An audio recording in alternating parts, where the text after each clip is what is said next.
It's time for Ryan's Roses. As a public service, if something's going down in your relationship, you want us to try and help out, let us know about it via email. It's time for Ryan's Roses. Dear Ryan and Sissany, I know this sounds really weird, but I think my husband is cheating because he owns a pineapple t-shirt. Okay. A pineapple t-shirt. She says, let me explain. My husband owns a t-shirt with a pineapple on it. Until recently, I didn't think anything of it, but I recently learned...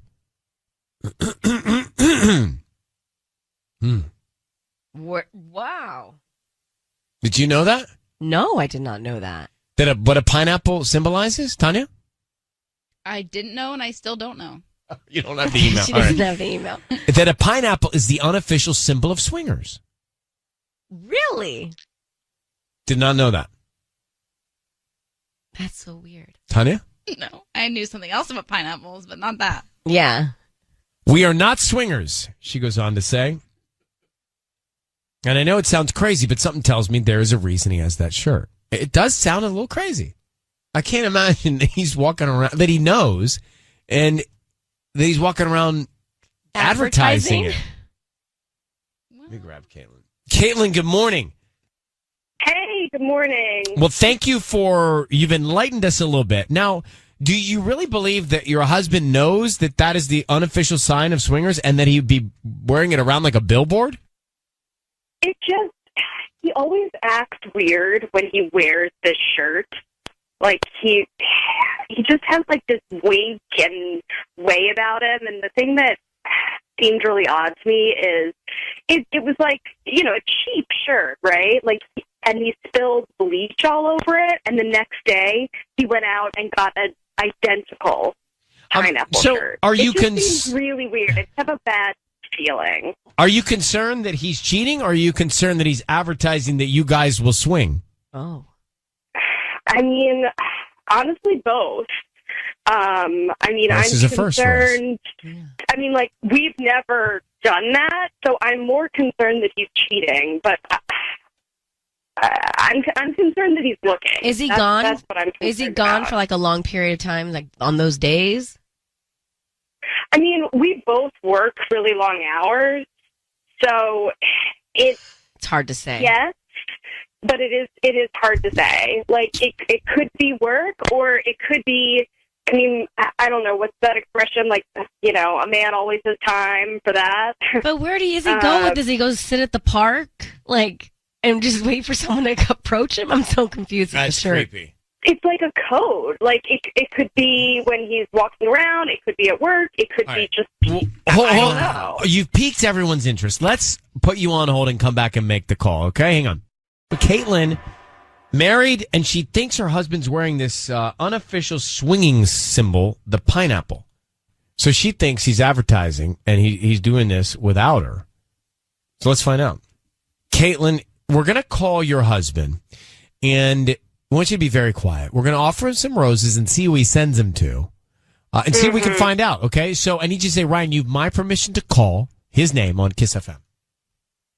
Ryan, you have my permission to call on Kiss FM. Thank you. All right, here we go. So be very quiet until we find out some information and we tell him he's on the air, all right? Okay, got it. Okay, good luck. Got it. Here we go.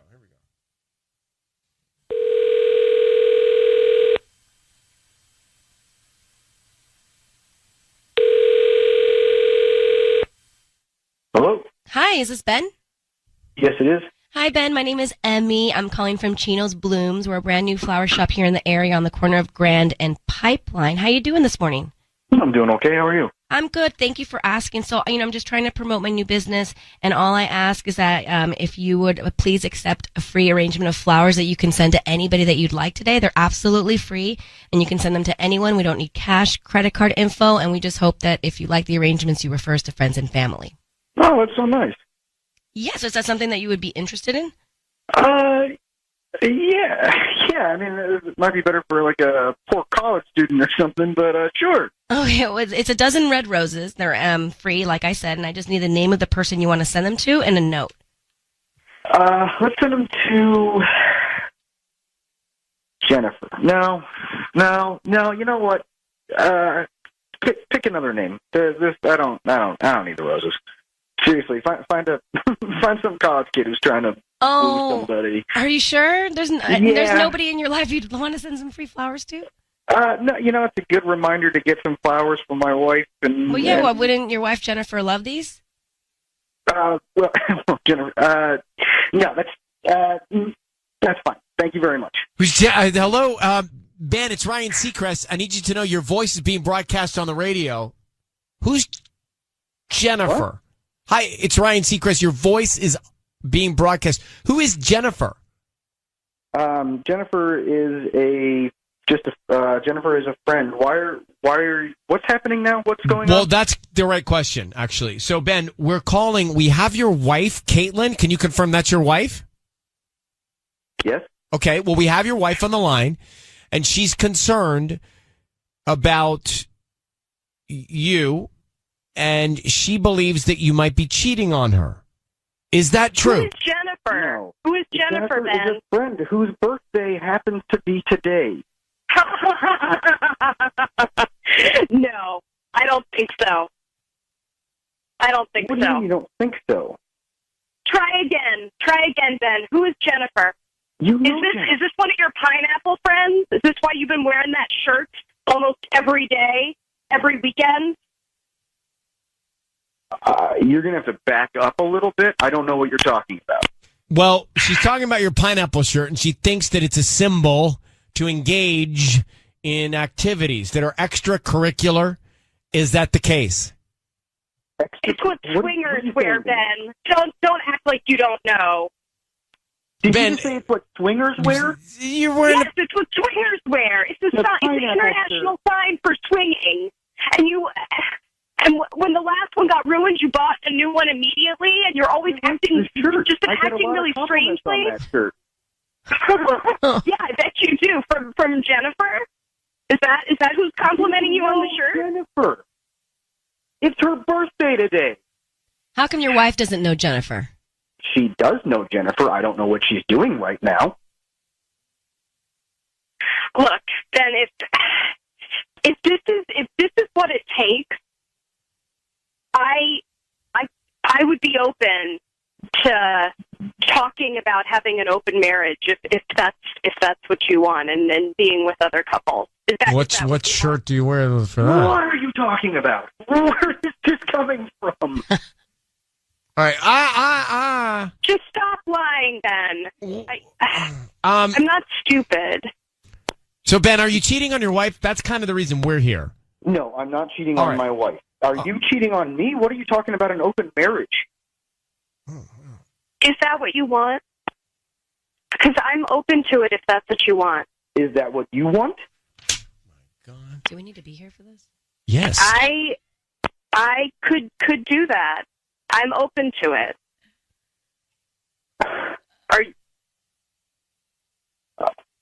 I mean, You've never thought about it? You've never thought about it? I've never given it serious thought. No, it is. I mean, we can try it. And the pineapple shirt. The pineapple. That's not a just shirt with sign. a pineapple on it. Well, listen, guys, this has been a real ride, and we hope that you guys can come to an understanding of whatever it is that you want in your relationship, and Google 2-for-1 pineapple shirt sales. Yeah. All right. So he's not cheating, but she wants an open relationship. Is that what this is about? She wanted permission. Maybe was she using us to get permission from him to have to wear the pineapple shirt? Essentially, No, I have no idea. Sounds like it. it sounds to me. I'm going to tell you. Let me play this and just gather my thoughts. But I have thoughts. They're a little all over the place. I think Caitlin wants to wear a pineapple shirt, and she. I don't know if she made up the story about his shirt or not, but she essentially used us to get to him to come down on him for possibly Pineapple Expressing because she wants to be a part of the Pineapple Express. Huh. That's what I think. I think this is not about Ben. It's about Caitlin. Did you see that movie, Pineapple Express? I did, but it has nothing to do with swinging. We better rewatch it now. It says it doesn't. Okay. I think he's lying. But do you understand what I'm saying? No, I understand completely what you're saying. Mm-hmm. But I think he's lying. Ryan's Roses. So to go back, what's all the giggling about? What's all the funnies? Who got funnies? I'm not giggling. No, what Patty and Tanya are up to something, and they're not letting us in on it. Mark, Rude. What are the giggles? Mobile Mark. Why giggles? No, that's Mark Wisdom. I know. He photoshopped my face on a pineapple shirt. It looks so good. It looks really good. Wait a minute. Oh my god. So you have one of these too? We're going to get her one. Whose face is that? That's my face. I thought it was really you, Tanya. I was like, Do you have a pineapple t-shirt? I'm looking at a picture of it. Oh, Mark, you're really good at Photoshopped Photoshop. That's incredible. Because I was saying that I actually want to go to the grocery store and put a upside down pineapple in my cart and see if I get approached. Well, Why? No. I have No. Let's make this assignment now.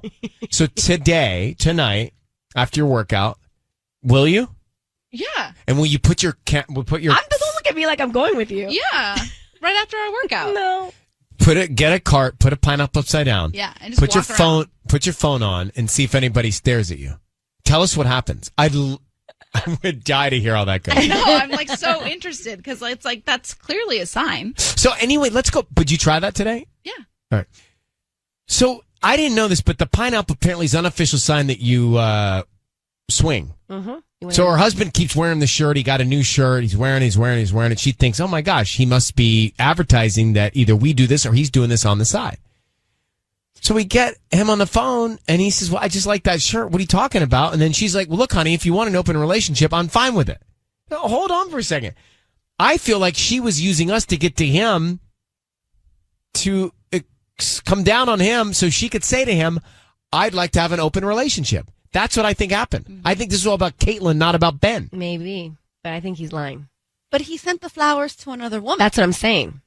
Yeah, I forgot about that. Yeah, he sent them to Jennifer. I was so distracted by this t-shirt. And then decided to change his mind, meaning Jennifer's probably married too. And then he thought about it. Oh, wait, I can't send flowers to her because then her husband. But does that change that Caitlin's not asking for an open marriage? She's asking for an open marriage. No, she just basically said it. Because she probably doesn't want to lose her husband. So she's like, if this is what you're doing, then I'll be with you for it. I think she sounded like she wanted it. Mm-hmm.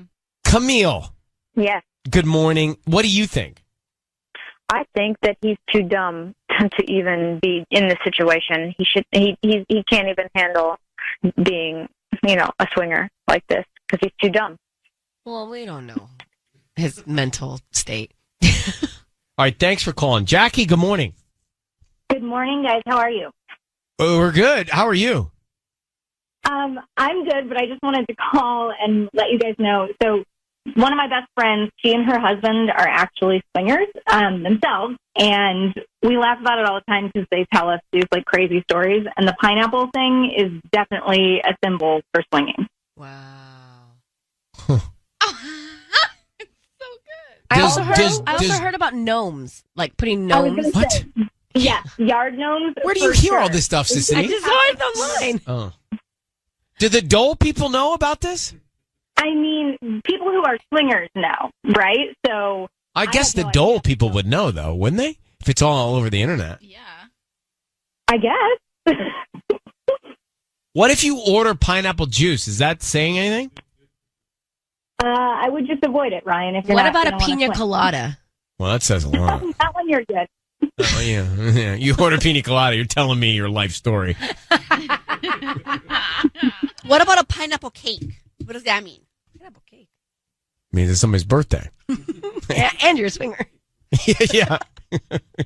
All right. Well, thank you, Jackie. I'm going to look at pineapple so differently Me too. now. If a guy orders pizza with pineapple, and I'm going to be like, bye. I have to tell you something. We should not go out for pizza together because I like a pineapple on my pizza. I do enjoy some pineapple on my pizza. Sweet and salt. Mm-hmm. Delicious. It's time for Ryan's Roses. Dear Ryan and Sisney, listen to this. I found a pair of women's underwear in the clean laundry that did not belong to me. We share the laundry room with everyone in the apartment complex, so at first I thought I grabbed them by accident. They were black, but it happened again, this time in the washer. They were pink and ruined my entire white load of laundry. So they were clearly in there from the start because I checked the washing machine before I dumped the clothes in there. So the machine was empty. So Sandra and Almonte, Sandra, you think that you're married, right? Yes, we're married. Okay, so you think that your husband is cheating on you with someone who's cheating at your apartment because the laundry's at your apartment? Or how's it getting in your own wash? Well, it happened twice, which is why I'm freaking out. But the first time, I just was folding my laundry, and my husband was watching TV next to me, and there was this black pair of underwear that were not mine in the laundry. But people have said that, there's signs, like make sure you take all your laundry, like people leave things, you know what I mean, in the laundry. And my husband, when that happened, he didn't even flinch.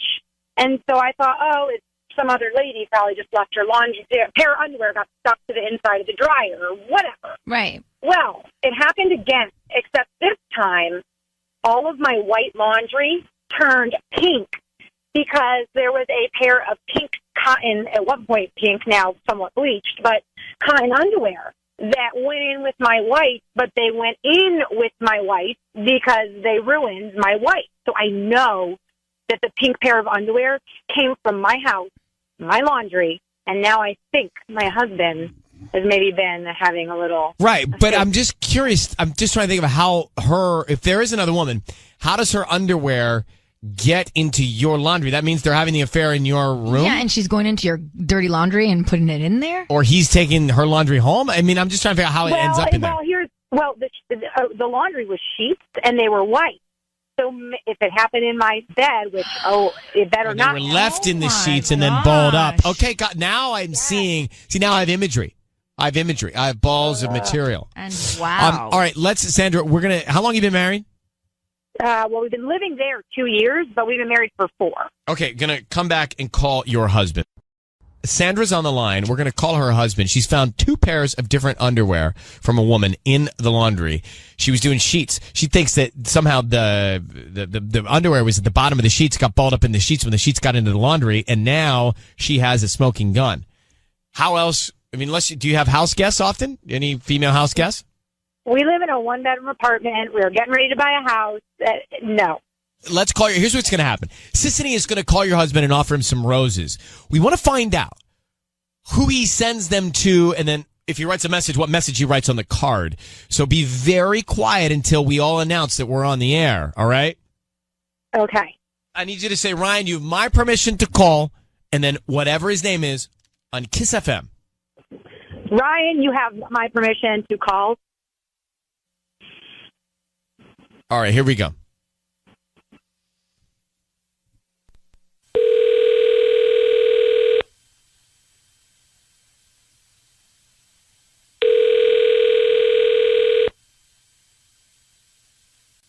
Hello?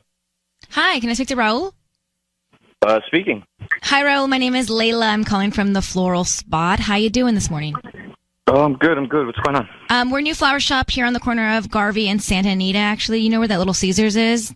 Oh, yeah. Yeah, right in that shopping center. So we're brand new, and because of that, we're promoting our delivery service. So we're giving out a free dozen red roses that you can send to anybody that you want, and they'll get them by this afternoon. I don't need any credit card info or billing info or anything from you. They're absolutely free. Just the name of the person you want to send them to. Stop you right there real quick. No, I'm not really interested, actually. Are you sure they're free? You don't need to spend any money, and there's nobody in your life that you would want to send flowers to? I'm not even sure I'd send them to, so... Oh, you'd put a smile on anybody's face if you send them some free flowers. Nah, I'm cool. Are you sure? Thanks. Yeah. I mean, you'd be doing me a huge favor because my boss is on me and he really wants me to get these flowers out today. And you're the third person that said no. And if there's any way that you could just send them to anybody, you'd be helping me out so much. To be honest, I'm not really sure where I'd send them to. That's the whole thing. Raul, it is Ryan Seacrest and Sissany. Your voice is being broadcast on the radio, and we have your wife Sandra on the line. You had an allergic reaction to sending roses to anybody. Why so? Raul, why are you not going to send your wife flowers? Well, look, I just thought it was some sort of telemarketing scam or something. You know what I mean? That's what I thought. Yeah. Okay, Raul, can I tell you? So, Sandra reached out to us, and she told us that she found on two different occasions, two different pairs of women's underwear, and the women's underwear came from your bed in your load of sheets, and it's not her underwear. Can you explain why there's some other woman's underwear in your bed? What? No. What? Remember the black underwear that I found when I was doing the laundry when you were watching sports? Yeah, I remember that. Yeah, and you didn't say anything, and you didn't even flinch. Well, I found another pair that were pink originally that turned, I don't know if you noticed, but now our sheets are slightly pink. They ruined our white sheets, and they were not left. You tried to say, oh, the black ones are probably just left. It happens all the time. These were not left in the laundry room. They went in with our sheets, which means that they came from our apartment, Raul. Sandra, you need to chill out first. You need to chill out. Oh, no, don't tell me to chill out. I'm done. This is not okay. No. I don't know what you're talking about. This is crazy. You know it happened already one time before. Yeah, well, where did the pink underwear come from then, Raul? They came from our house. Raul, where's all this underwear coming from? I don't know. Are you cheating on your wife? What?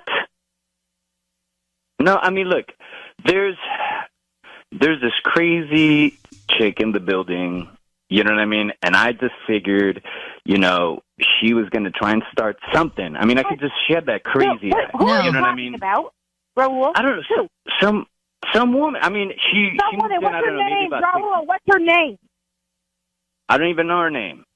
I don't know her name. I could just, I can just tell she's crazy. And look, and to be honest, that's the reason why I didn't want to send the flowers. Look, it sounds like a scam, and I'm like, this lady's going to try to do something with my marriage. I'm not going to do anything. Raul, I'm having a hard time with it.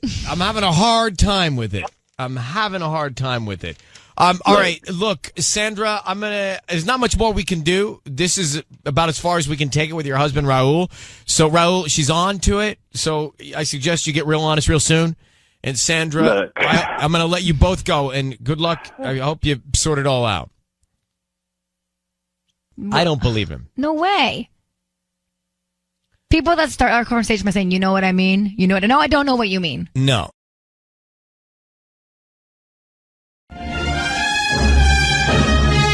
All right, it's time for Ryan's Roses. This is a public service. If you think someone is cheating on you and you just can't get to the bottom of it, or you need some peace of mind in your relationship, then that's what this is used for.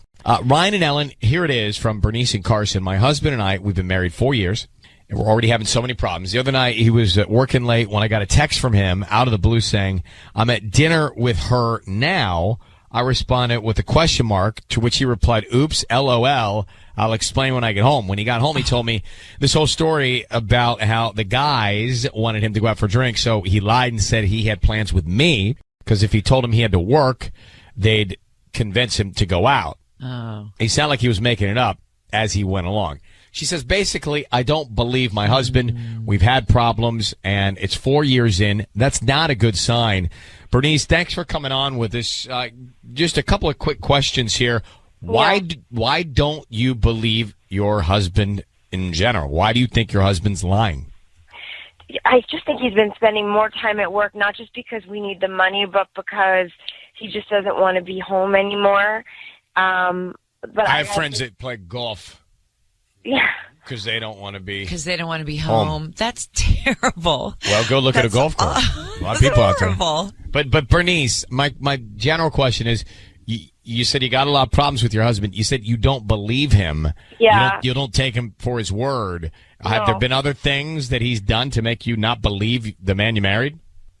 Just there are little things that keep happening, like there's just he just can't even look me in the eye anymore. Like, he just seems so guilty.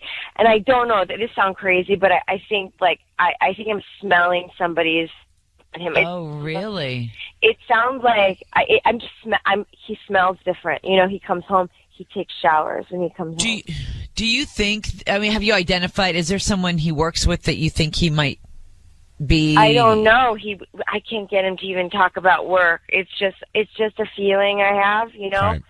Bernice, I need you to say, Ryan, you have my permission to call, and then whatever your husband's name is on Kiss FM. Go ahead.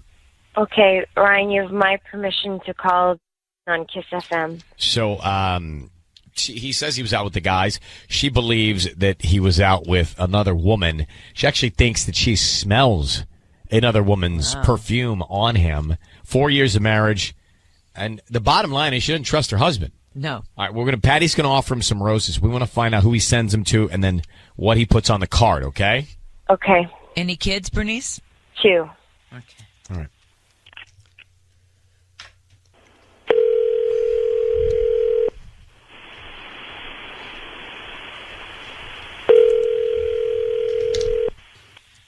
Hello? Hi, may I speak to Justin? This is him. Justin, hi. My name's Patty calling from Lulu's Flowers. How are you? I'm good. I'm calling you because you've been chosen to receive a free dozen roses. This morning I have a promotion where I'm giving away 5 bouquets at no charge to you. And I would like for you to go ahead and accept the offer and send a beautiful bouquet to whoever you want today. Like I said, I don't charge to you. I don't need a credit card number or a billing address from you. Just the name of the person. You don't need anything from me? No, just the name of the person you want to send them to on a note. And I just want to make sure that if you do like my service, you go ahead and refer me to your friends and family. Since I just started my shop, I really would need those references and those referrals, I mean. Oh, okay, that works. And I have 2 bouquets that you can choose from. You can choose white or red roses. And I also have a note that I handwrite myself in gold ink. So it's really, really beautiful. Okay. And just let me know who you want to send them to, and I make sure that they get delivered today. All right. Let's go with the red roses. The red. And let's send it to Jennifer. And then for the note, you can just put, thinking of you like I do every day. Love, Justin. Justin, it's Ryan Seacrest and Ellen Kay. Hi. Your voice is being broadcast on the radio right now, and your wife is on the other line. You want to explain to her who Jennifer is and why you just sent that note? Justin. Justin? Yes. Your wife, Bernice, is on the phone. You're married to her, right? Yes. Okay, Yes. who's Jennifer? Thinking of you as I do every day. What, you're cheating on your wife with Jennifer? It's complicated. Well, it's either yes or no. Are you cheating on your wife with Jennifer? Yes. And for how long?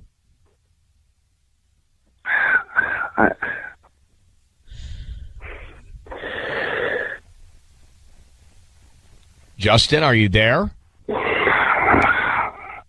Bernice, you're hearing all of this. Do you know who Jennifer is? No, I want to know who she is. Justin, please just tell me who she is. Like, you have to just tell the truth now, okay? How long has this been going on? You know, where did you meet her? Who is she? Who is it? I mean, what are you doing? I'm sorry. You're sorry? Are you in love with her? Are you in love with her? I think so.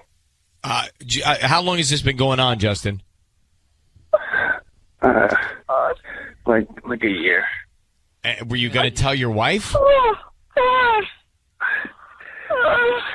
This is not how I want to do this.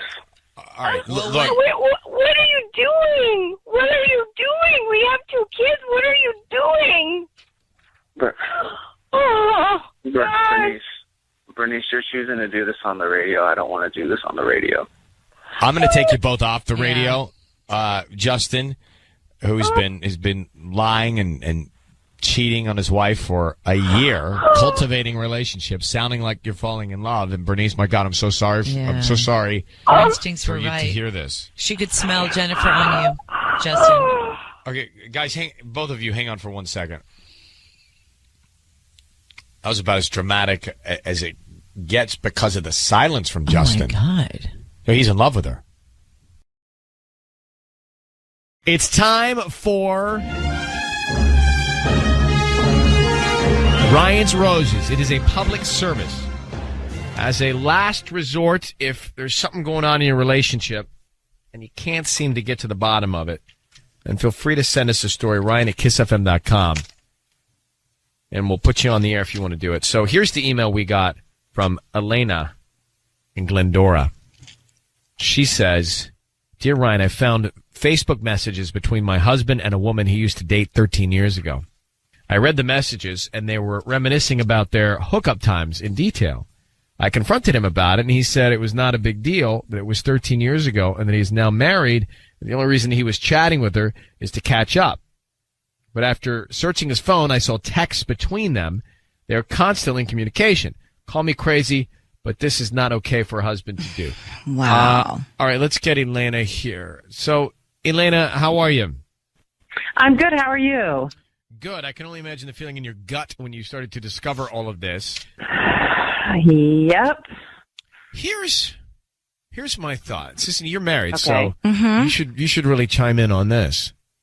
But my thought is it okay for someone to maintain a relationship with somebody they were in a relationship with? It depends on the circumstances, probably. But I'd rather be friendly with exes than not be friendly. I agree. And I think in this case, but it kind of worries me that after 13 years, this girl has kind of popped up. You know, like I have friends that I used to date before, but when I met Michael, I introduced them to each other right at the very beginning. So we've all grown throughout the years, still knowing each other and still friends. So it's not weird, you know? But to me, the problem with this is what they're talking about. Yeah. Like, it's not okay. Like, okay if they want to have an amicable or friendly relationship, fine. But they shouldn't be talking about their past hookups. If anything, they should be talking about their great relationships they're in or whatever it is, or including you, by the way, you know, if that's the case. But I do not like the fact that they're talking in detail about their hookups. That doesn't make any sense to me. Exactly. I mean, and the fact that I had to find it, I had to discover it. I mean, that's just gross. Like, who does? You just don't do that. One thing to find the Facebook messages, but then you said you saw text messages as well. Yes, and I couldn't get all the details of that, but it just feels so secretive, and it just feels so sneaky. And like, why would he not tell me about this? Like, why do you have to sneak around and send all these secret text messages and Facebook messages? And it's mind-boggling, and it's really, really, really frustrating. I feel like you should be including your spouse whenever you want to still have a conversation with an ex. Like, or just telling them, right, that you know they reached out to you. I even have whatever. exes that will text me and Michael together, like, "Hey, what are you guys up to this weekend?" It's always like the two of us. He doesn't just text me directly anymore, you know? Wow, that's a different movie, Sissany. Come on. All right, let's make the call, and we're going to offer him some roses, Elaine, and we want to find out who he sends them to, and then what he writes on the card. Okay. That message is important. So I need you to say, Ryan, you have my permission to call, and then whatever his name is on Kiss FM. Ryan, you have my permission to call on Kiss FM. So we're going to do that now. You'll be able to hear him, but stay quiet till we find out what's going on, okay? Okay. All right. Good luck. Thank you.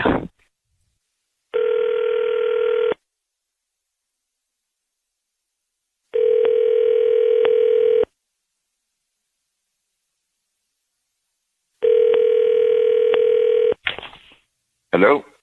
Hi, may I speak to Joshua? This is he. Hi, my name is Amanda. I'm calling from Sweet Floral Design. We're a new flower shop here in Glendora. How are you doing this morning? I'm doing okay. How'd you get my number? Well, I'm calling because you've been chosen to receive a free dozen roses today. I actually, you may have purchased something online in the past 18 months and clicked to receive promotional offers.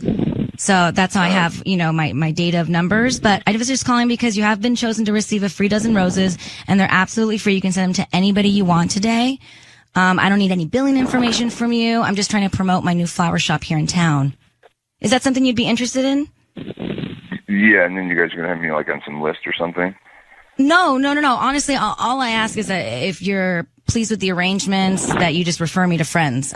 We're just picking a few people at random every day and sending out free roses. Okay. Yeah, I guess that's cool. That should be all right. Okay, great. I can send it to anybody. Yeah, you can send them to anybody you want here in the LA area. We can even go to OC if you had to, but whatever's easier. Okay. Oh, hey, I know. Yeah, I could send to Sophia. Sophia. Okay, is that with an F or a PH?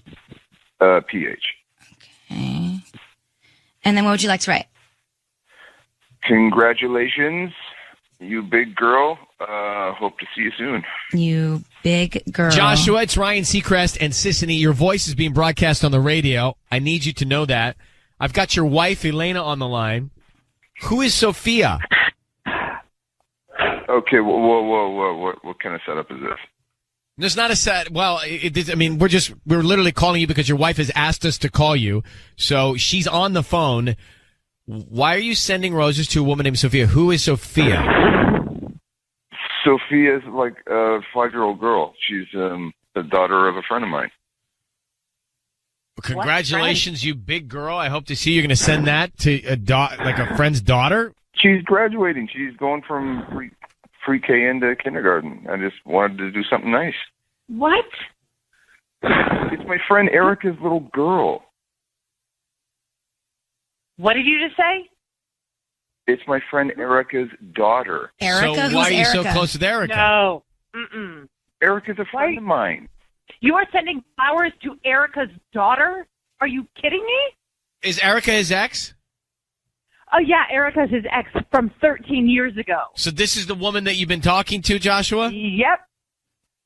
You've All right. been corresponding? Joshua, just so we can cut to the chase here, your wife told us that you have been corresponding in great detail about when you were with her, hooking up in detail, all of that stuff. Now you sent flowers to her daughter. Clearly there's a relationship going on with you and Erica. What's happening? Are you cheating on your wife, Elena? I am not. We're friends. But what kind of evidence is there that you're not? Everything seems to lead to the fact that you are. The first thing you thought of was Erica's daughter when you were offered free roses. It doesn't make sense. Whoa. First thing, cheating constitutes like actually hooking up and doing little clandestine. I'll let your wife define what cheating is. No, there's emotional cheating, and you are completely cheating on me emotionally, sending flirty texts and flirty messages of Erica, and now send her daughter roses. What about sending roses to your wife? Have you ever thought about that? Or your kid? Seriously? Joshua, when was the last time you saw Erica? Like 13 years ago. So 13 years ago. And you know now her you're daughter? You're sending her daughter flowers because she's graduating from pre-K to K. Does her daughter even know you? If you haven't seen her for 13 years, how does the 5-year-old even know you? But I'm hoping that maybe Hope to see you soon. Okay. We're not buying it. We're just not buying it. I think Elena has every right to be upset with you. I believe that something is going on. You're not being transparent with your wife, clearly. I'm going to let you guys sort this out. Elena, you have a right to be very upset. Your husband's not being totally truthful with you. And I think you need to find out what's happening between him and Erica and if they really are rekindling their relationship. We are not rekindling. Joshua, we're just friends. It doesn't make any sense. All right. Good luck to both of you. Elena, I hope this is helpful. Thank you. Okay, bye-bye. And Josh, we're hanging up on you. Wow. Where am I on this one? He's lying, clearly. So he's seeing Erica. Seen Erica. He said that Sophia wouldn't know who he was. I think he was lying about that. I think he's seen Sophia. I think so, right? too. He I must think be he has part a of her life. relationship with her, part of her life. Who knows? Maybe even he's the dad if you want to get crazy. What's up, everybody? Welcome back to the channel. The Bad Batch has arrived. Season 1, Episode 1. I am so excited for this series, and I am doing these alone. I'm flying solo. Get it? Solo? Okay. I don't think I've ever told that joke before. But anyways, I got to be really, really selective with the Star Wars content, especially with how much there is coming out in terms of getting Nikki involved and watching it, which is why I'm going to do these by myself. I'm doing them watch parties also, whether it's on YouTube or on Twitch. that is still up in the air, but I'm very much looking forward to the Bad Batch. I did get all caught up. I watched all the Bad Batch episodes from the Clone Wars, and I watched the very end of the Clone Wars, and I'm very much looking forward to this. And I think the obvious major question going into this show is, what has the Bad Batch been up to? Where are they? What are they doing? What was their role, if any, during Order 66? Because they're obviously not normal clones. Are they going to have the same response to Order 66 and go kill some Jedi? Order 66 is one of those things that, regardless of what format I've seen it in, whether it's movies, shows, animated cartoons, the games, it doesn't matter. It always has this crazy effect on me. That's obviously one of the biggest questions going into this show. Where exactly does it take place? What is their role? What are they up to? And I'm very excited. You ready for the reaction? Let's go.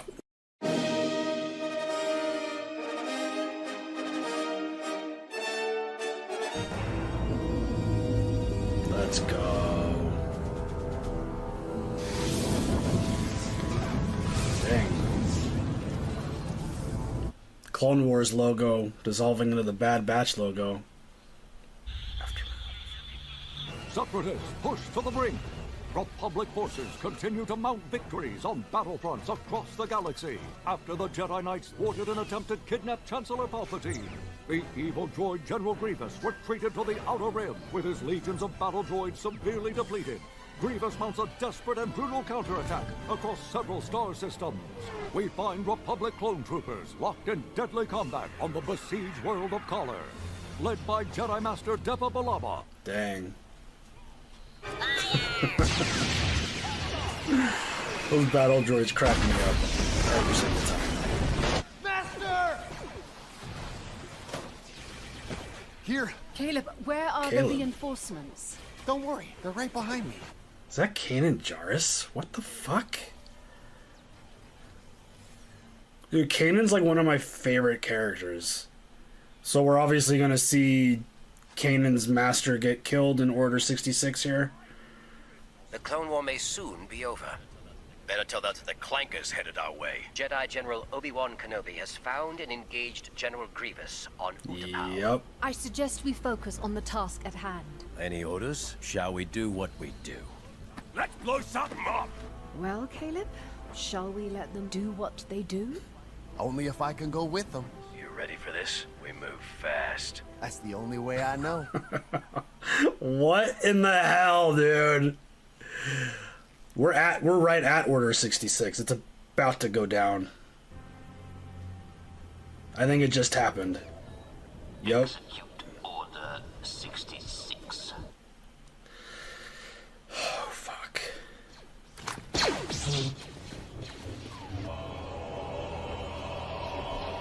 Master!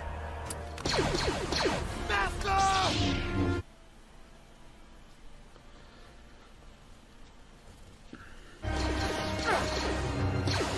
You must run! Oh my god. Run, Caleb!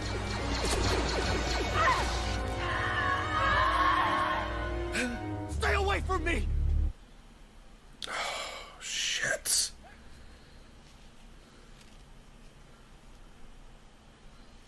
What just happened? Comm channels repeating one directive. Execute Order 66. Alright, so they're not affected by that at all. Which makes sense. Crosshair, you and I will track down the kid and make sure nothing happens to him.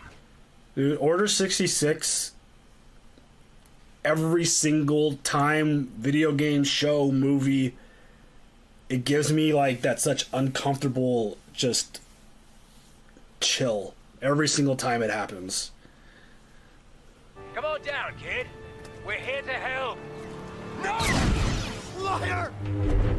What are you doing? Following orders. The fuck, dude? Good soldiers follow orders. What the fuck?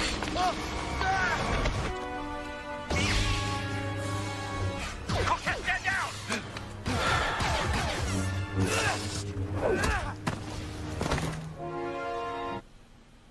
Damn. I'm on your side.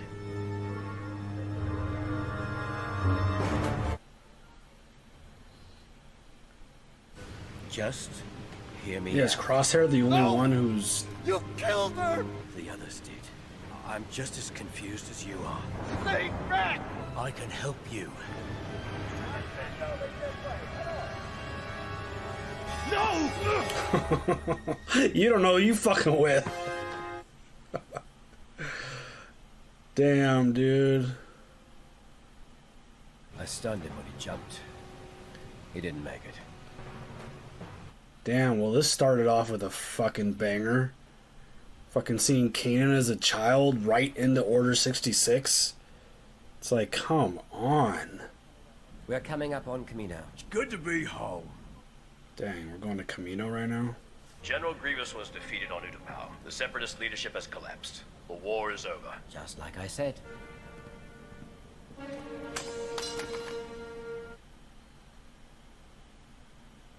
Hunter let that Jedi kid escape. Or do you want to keep lying to us? This is going to be a problem. And the Jedi rebellion has been foiled. And the remaining Jedi will be hunted down and defeated. Revenge of the Sith. Fantastic movie, by the way. In order to ensure the That's so dope seeing the crossover.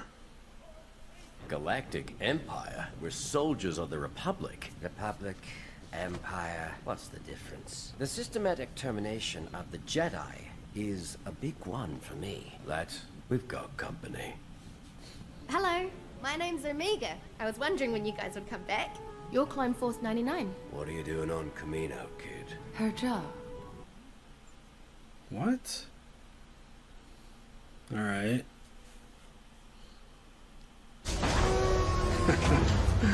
What up, Tarkin? Chancellor Palpatine has always supported our cloning advancements in the past. Emperor Palpatine's priorities have changed. With the war at an end, the need for future clones is being questioned. Our contracts stipulate the continued production. Your contracts were with the Republic, which no longer exists. Wrecker, it is a logical conclusion that your affinity for destruction would stem from your conditioning. You take that back! I am merely stating a scientific hypothesis based on factual data. Oh, well, I got a fact for you. I like to blow things up because I like to blow things up! I'm so Wrecker, it's not even funny. Fuck stealth. Let's just blow shit up. Hello again. Omega. From Yeah, earlier? who are you? Don't you have some places to be? No, I'll stay. You want to sit with us? I mean, she's obviously a big fan. I like you. You don't fit in around here either. What are you really doing here on Camino, kid? Don't you have a family somewhere? Parents? Parents? We've got a problem. Admiral Tarkin's here. He's the one evaluating the clones. This is really good. I like going into something like this without having any knowledge at all about what we might be expecting, and already to this point I'm shocked and blown away by what we've seen. The value of all clone troopers is being challenged by the Empire. To demonstrate your effectiveness, a combat proficiency test is in order. We've done these 1,000 times, boys. You know what to do. You may begin. Cross that, take the towers.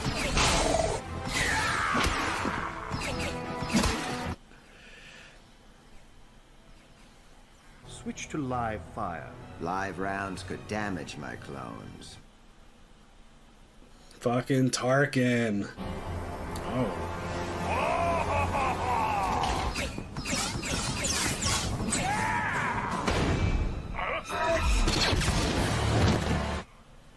Fuck, dude. Those are the same troopers that Luke fucked up in Mandalorian. These are rather unusual tactics. The clones of Experimental Unit 99 have a tendency to veer from standard combat protocol.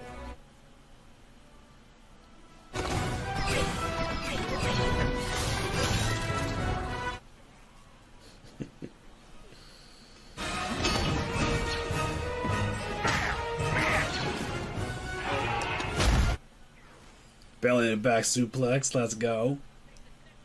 Dude, the Bad Batch is so much fun. These guys are fantastic.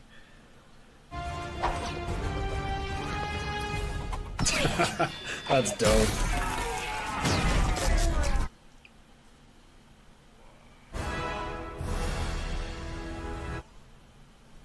Is Tarkin impressed? Is he not impressed? Probably doesn't like that they kind of just do things on their own. That was quite an impressive display. Our new empire may have methods which seem a bit unorthodox, but so does this squadron. Both certainly have their merits. We have tracked a group of insurgents to the Onderon sector. Oh. They must be dealt with. That Imperial officer, I think he has it out for you. I overheard him talking to Lamassu. He doesn't like clones. It's nothing to worry about. Then let me come with you. Things aren't like before. We need to leave Camino. Hunter. Never mind. There's something very up with this kid. I think it's pretty clear that she's a clone, but obviously there's something more. I'm clocking 25 heat signatures ahead. 0 droids. Tarkin said insurgents, not droids. There are children down there. Something's not right. Make the call, Hunter. We're not alone. Now stand down. You heard him. Stand down. These aren't separatists. They're Republic fighters. Why would Tarkin send us to attack our own forces? Because we refuse to fight for an empire. You're Saw. What up, Saw? Trained by Captain Rex and General Skywalker to fight for the Republic. The newly declared empire sent you to wipe us out. We're here to neutralize a group of insurgents. Here we are. What are you gonna do? Strike us down like you did the Jedi? Is that a request? Fuck, dude. Take a look at the insurgents you were sent to destroy. Makes you wonder what else they're lying about. With the Jedi decimated and the clone army under his command, Palpatine will have control over the entire galaxy unless we stop him. The war is over. If we give up now, everything we fought for, everyone we lost, will have been for nothing. I won't let that happen. The Clone War may have ended. The Civil War is about to begin.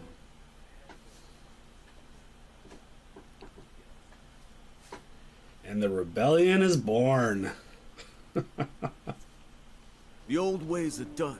You can either adapt and survive, or die with the past. I love this so much so far. This is so good. We need to complete the mission.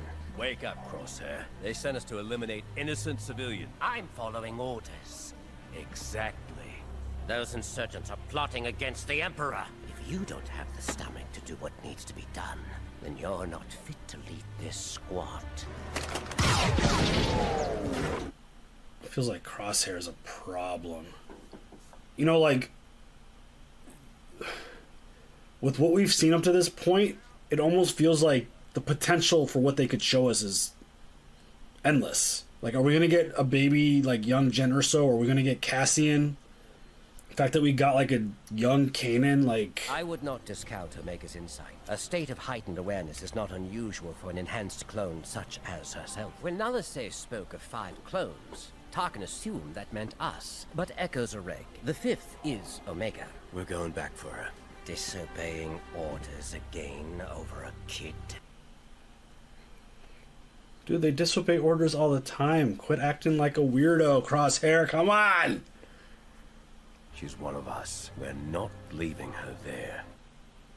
I don't like where this is going. The Empire does not tolerate failure. Conspiring with Saw Gerrera. I assume you know the punishment for treason? Treason? Throw them in the brig. I warned you not to come back. Had to. They were looking for you. You want to come with us? You came back for me? Don't you see we're locked up in here because of him? He had us disobey orders. Good soldiers follow orders. Let's focus on getting out of here. I know what you're going to do, but please don't. What do you know? It's not your fault. You can't help it. She's kind of acting like a Force user a little bit. The way she's talking and very like Zen-like almost. While the chip is not as active as a standard clone's, the Order does appear to be working. Can you intensify the programming? Yes. So he's the only one that the chip actually is functioning for. And they're going to increase that shit? Fuck. I mean, this... Talking about Camino and a potential Force user clone brings back even Mandalorian ties with Grogu and the scientist, and I mean Mandalorian's obviously way like many years after this. Fuck, dude. Is that Crosshair? They're gonna have to kill their fucking brother. Have you lost your mind? We should have killed that Jedi. You disobeyed orders. God, I'm tired of him saying that. You never could see the bigger picture. Now surrender. Is that an order? I guess it is. I guess I'm disobeying that one too. Alright, this is very tense. Fuck, dude. Fuck you, Crosshair. I know you're not yourself. Still.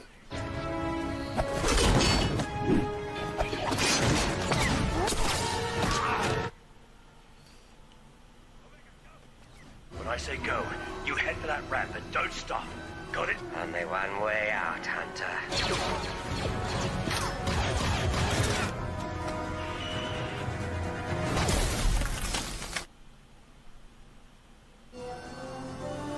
Damn! What? Alright, who is this kid? The remaining clones of Squad 99 have escaped, along with Omega. We must be cautious. Until the Empire's intentions are made clear, say nothing. Impressive shot back there. How'd you learn to do that? I never fired a blaster before. Yeah, she's definitely got some kind of Force ability. What about your friends? Could any of them help us? I can think of one. Blood a course for J-19. We know a guy. Strap in, kid. You're not gonna want to miss this view. That was a spectacular episode. That was so cool. Are they gonna go find Rex? Is that what's happening? I love that they answered. I'm sure I wasn't the only one who had the question, but I feel like the biggest question going into this series was what's going on with the batch? Where were they? What part did they have in the whole Order 66? And they smacked us right in the face with it right off the bat. I said it during the episode. Every single time I've ever seen Order 66, whether it's in a game or a movie or a show, it just gives me those feelings. It's so crazy. The fact that we saw Kanan as a child is just, it's like one of those mind-blowing moments. And seeing Saw Gerrera, I just feel like the potential for what we have right here with the time period that we're in, they've got so much to play with. I know there's going to be other tie-ins to the other content. That was really, really, really awesome. I did not expect to see the Bad Batch break up at all. I thought they were going to all stay together. And yeah, I mean, Crosshair, he's the only one that the chip worked on, and they went all in on it and doubled down, and he's going to be a problem. That dude's going to be a really big problem. And I'm really excited for this. It didn't feel like it was a 70-minute episode. That shit flew by, and it was fantastic. It was emotional. There were surprises. I love seeing moments from different points of view, like hearing the Palpatine speech about basically starting the Empire from their point of view was super cool. Yeah, it's just, I feel like the potential for what we have here is just so great. And what are we going to see? Who are they going to introduce? What stories are they going to kind of like plant the seed for that we see playing out later? It's like, are we going to see a Cassian Andor because of his show? Are we going to see young Jyn Erso? Are we going to, I don't know. What is the deal with this little girl? Is she's clearly got some kind of force sensitivity, because you don't just pick up a blaster and just shoot it perfectly on target like that without any issues. And there's definitely something there with her and Hunter. Like, there's definitely something there. Star Wars is in such a good place right now. I love it so much. Everything that Mandalorian is doing, coming out of the sequel trilogy, and the way they wrapped up Clone Wars, which was fantastic. This feels like it's going to be another fantastic show. So excited. One thing that one character that I'm super interested in learning more about and getting more is Infant's Nest. And I'm curious to see if we're going to see her again. I don't know. I just feel like there's just, in terms of the start of like the rebellion and the start of the Empire and just so much different stuff that we could be diving into, it feels really exciting. Because again, it's animated. They could really go anywhere they want. I wonder if we're going to see more of Kanan. Yeah. Like, what else are we going to see? Like, what else are they going to insert in the show and just connect the dots? And yeah, if Omega is force sensitive, and like, obviously the Kaminoans were, is that how you say that? There was a level of concern that she bounced, and I wonder if that's going to be like the very kind of start of their process of trying to develop a force sensitive being and having that kind of link into what we saw with the whole kind of stuff with Grogu and the Mandalorian, stuff like that. We know Ahsoka joined the rebellion at some point before Rebels, so yeah, it's possible. Yeah, it is possible. And the fact that the very beginning of this episode started with Clone Wars and it dissolved into the Bad Batch logo. Ahsoka was the last, Vader was the last thing we saw in Clone Wars, but Ahsoka was one of the last things we saw kind of just leaving. And yeah, it's going to be really interesting to see what they could potentially, like, is Maul going to be a player at all in this show? Like, is he going to pop up somewhere? Are we going to check in with Obi-Wan and Yoda at all to kind of lead into the Obi-Wan series? I don't know. The moment that they hit us with Kanan at the beginning, my brain just started exploding because we didn't know what to expect with this, and now I feel like the possibilities are just endless.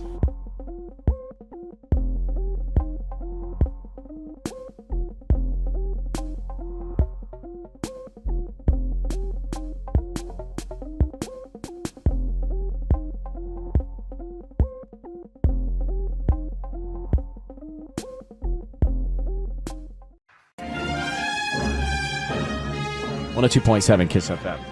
All right. We are in the beginning stage here of Ryan's Roses. So who's making the call? Tanya? Yes. And for Sissany making the call. All right. Dear Ryan and Sissany, my friend got put accidentally into a group chat with a bunch of our husbands. They were all joking around on there, and one of them said something about my husband that really scared me. Let's find out what that was. Let's see. Marley, Hacienda Heights. Marley, good morning. How you doing? You hanging in there? Yeah. Marley, what was it that you saw in the group chat that scared you? What was the message? Well, my girlfriend got put accidentally into this group chat with a bunch of our husbands, and they were all joking around on there. And one of them said that they needed a side piece like my husband has. Oh. So a side piece screenshotted like your husband. Yikes. Okay. So she screenshotted it and sent it to you? Yeah, exactly. And it did get me thinking. He does work long hours. He golfs a lot. He travels quite a bit. So golf. I mean, it's not impossible. Okay. Well, I mean, you don't need more than that to stir you up. A screenshot of somebody they didn't know you were going to see it, casually saying a side piece like your husband's side piece. You don't need much more than that to get you. I get it, to get you fired up. So post it down about golf. We'll come back to it. Let's get through Ryan's Roses first. Tony said golf. I guess the culprit to all infidelity. Golf. All right.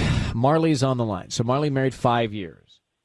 She got a screenshot sent to her from somebody in a group chat that said they want a side piece like Marley's husband has, indicating that Marley's husband has a side piece. Do we know the name of the side piece? I actually know. Okay. That's all I got. All right, so Marley, here's what we're going to do. Tanya's going to call your husband. Be very quiet. We want to find out who he sends the roses to and what he puts on the card, okay? Okay. All right, here we go. Good luck.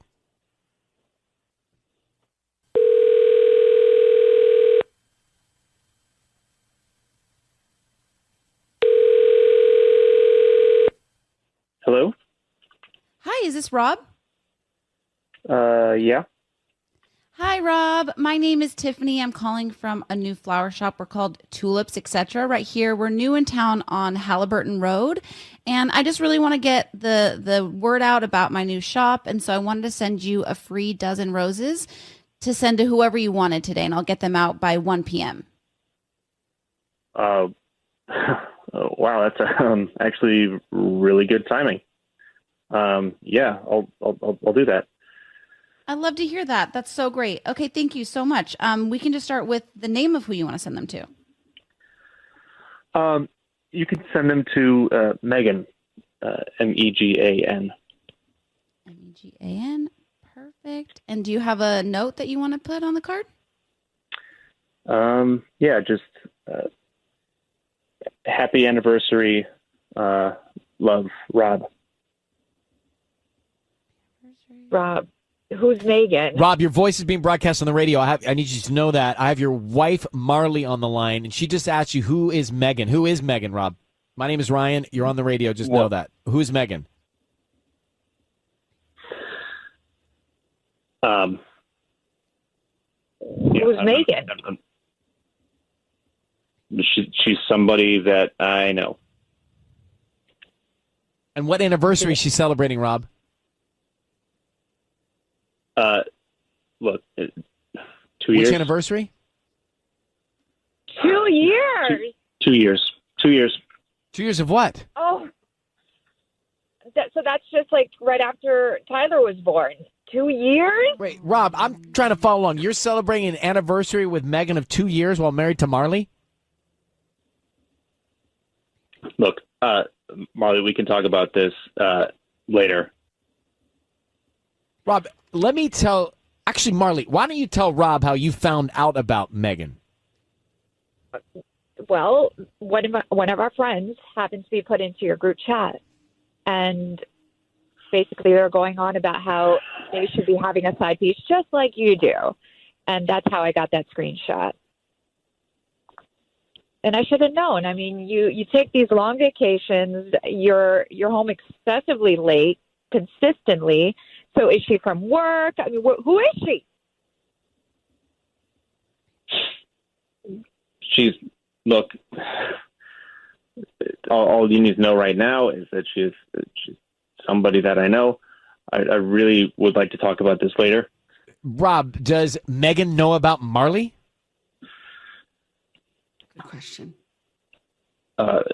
She might. Well, does she or doesn't she? I mean, she might. Well, does she or doesn't she? Yeah, she does. All right, and how does she feel about Marley? How does she feel about the fact you're married? Is she okay with that? Right, like what? I mean, look, guys, I don't know what else to tell you. Tell us everything. Ow.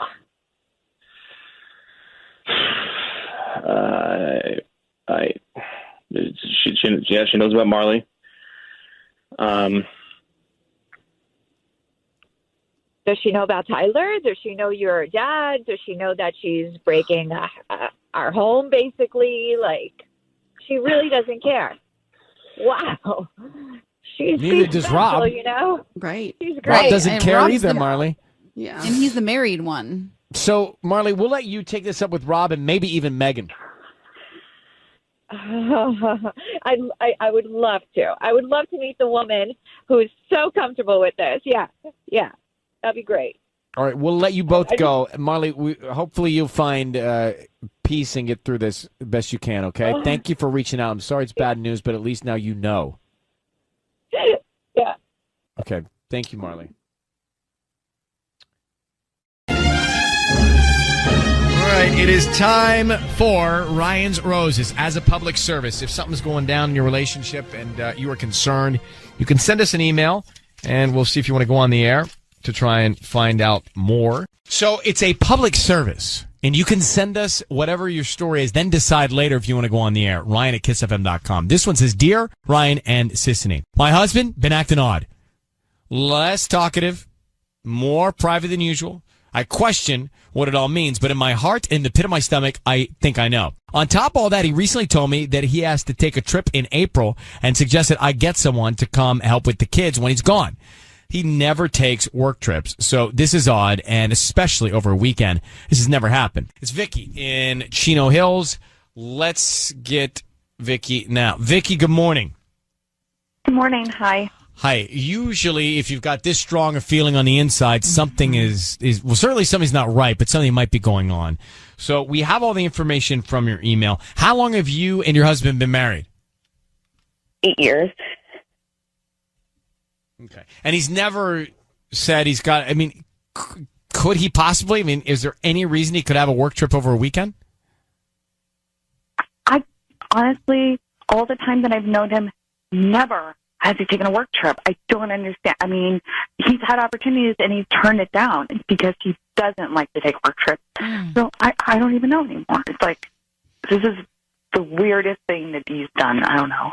Okay. We are going to get right to this and make the phone call to your husband and find out what is going on and where he is going on that weekend. Hang on one second, Vicky. That's what we're going to do next.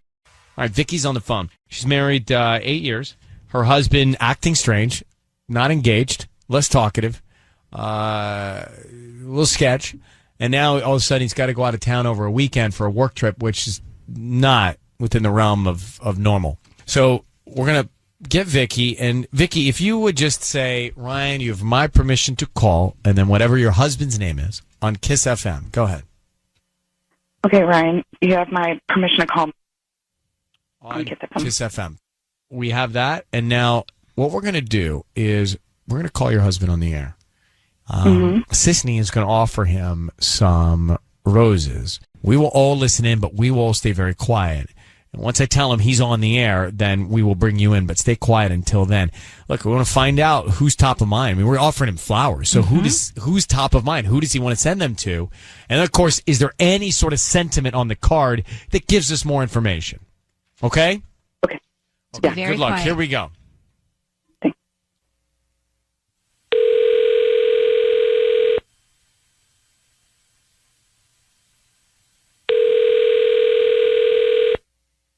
Hello?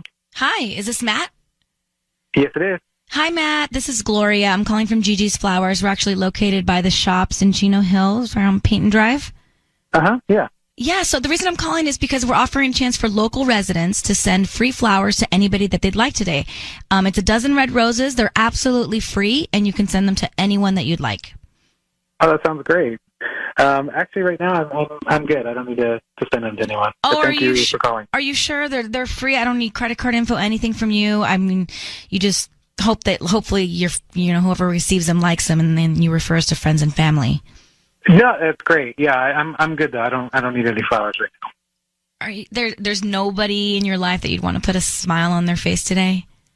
Of course there is, but I'm not. I don't need to. It'll take 2 seconds, honestly. Well, I just need the name of the person you want to send them to and a quick note, and we can get them off they'll get them by lunchtime Right. today. Thank you for calling. If you could take me off the list, I don't need to send any flowers to anybody right now. Matt, it is Ryan Seacrest and Sissany. Your voice is being broadcast on the radio right now. I need you to know that. Reason we're calling is, frankly, your wife has asked us to call you.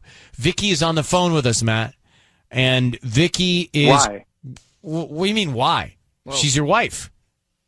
Why am I on the radio? Why is she? Why is she on the phone with us? What's going on here? Well, she has asked us, as I was saying, she has asked us to call you because she is questioning some recent behavior of yours, specifically this trip that you've scheduled for work to go out of town over a weekend, which she thinks is suspect. Vicky, I'm just being candid. And she's concerned that maybe something is going on outside of your marriage and that you're messing around. Vicky, is that accurate? Well, if he did want to send the flowers to someone, what does that mean? That's he's. I think this just proves he's trying to hide something. In this whole trip, I don't even know. I mean, he's in the hot seat, so I just want him to explain himself a little bit here because I don't know what he's thinking. Vicky, I am so shocked right now. This is incredulous to me. That I cannot What's going on then? There's nothing. Why going are on. you? Do you think that there's somebody else? Is this why you did this? It's exactly. I mean, I don't know. That's what you leave. You leave me in the dark. I have no idea what's been going on with you. I try to talk to you every day, and now all of a sudden, usually you have all these stories, and you tell me all this cool stuff, and like we're always talking during the day, and now it's just like one-word answers, and then you're like, "Oh, I'm taking a work trip." What's that about? You never take work trips. Yeah. If you just need someone else, just be honest with me. Just don't make me have to guess and just have to suspect it. Just say whatever's going on. Vicky, the intention wasn't to make you worried. This trip that I'm taking, I actually planned a getaway for the two of us. We're going to head over to Palm Springs, and I wanted it to be a surprise, which is why, Vicky, that's why I said to have someone watch the kids. I wanted to have them covered so we could go because you're with them all the time. You needed a break, and the reason I haven't been talking much is because I thought I was going to spill the beans. I was afraid I was going to say something, and then I just can't believe that. I mean, I really feel terrible that you thought there was something more than that. Yeah, that you went to this. I didn't even know what to think. I was like, our whole family is going to be. I thought absolutely the worst, and I didn't know how to act. And you really played a weekend. You really played a trip. Yeah, I'm really sorry that I told you, but I actually was doing it for you. Hey, not to overstep, but how do we know, Matt, that you already planned this trip?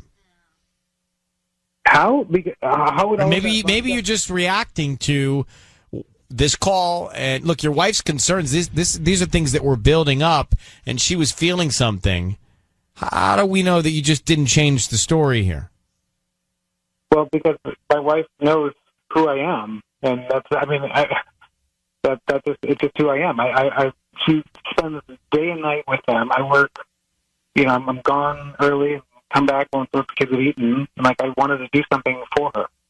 Give her a break, even when the kids were on a break from school. Yeah. She's with them full time, and I wanted to do something for her. I don't know how to justify it other than that for you. Great. Vicky, only you are going to be the one to, you're the only judge here on whether or not he's being genuine. I just worry. Do you love your wife? Do I love my wife? I love my wife very much. Of course I do. This is why I'm doing all this for her. You think it's easy not to share everything with her? Yeah. No, I'm sure that's hard. But there's a reason that we're all on the phone here. So, Vicky, do you believe Matt? I really want to believe him. I mean, I don't know. I always say to him, I wish it was just you and us sometime. I love the kids. It's like I wish we had more time together. And yeah, it's actually something we used to do when we were dating. We go to Palm Springs for the weekend. So yeah, I really believe that.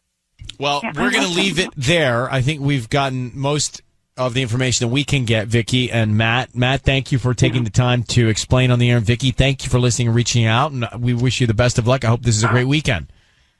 Thanks, Dave. Okay. All right. Thank you. Have fun on your trip. Yeah. Well, I don't believe Matt. I think he just covered himself right there. That was, to me, that was classic cover-up. Interesting. This is what I'm thinking, because she had a lot of feelings leading up to this. Right. And so I don't think he was being that sketchy because he was planning a getaway. And why didn't he send the flowers to he his was wife? almost offended that you were on the telephone talking to him about flowers. Yeah. I have to say to you, honestly, Sissany, I just do not believe him.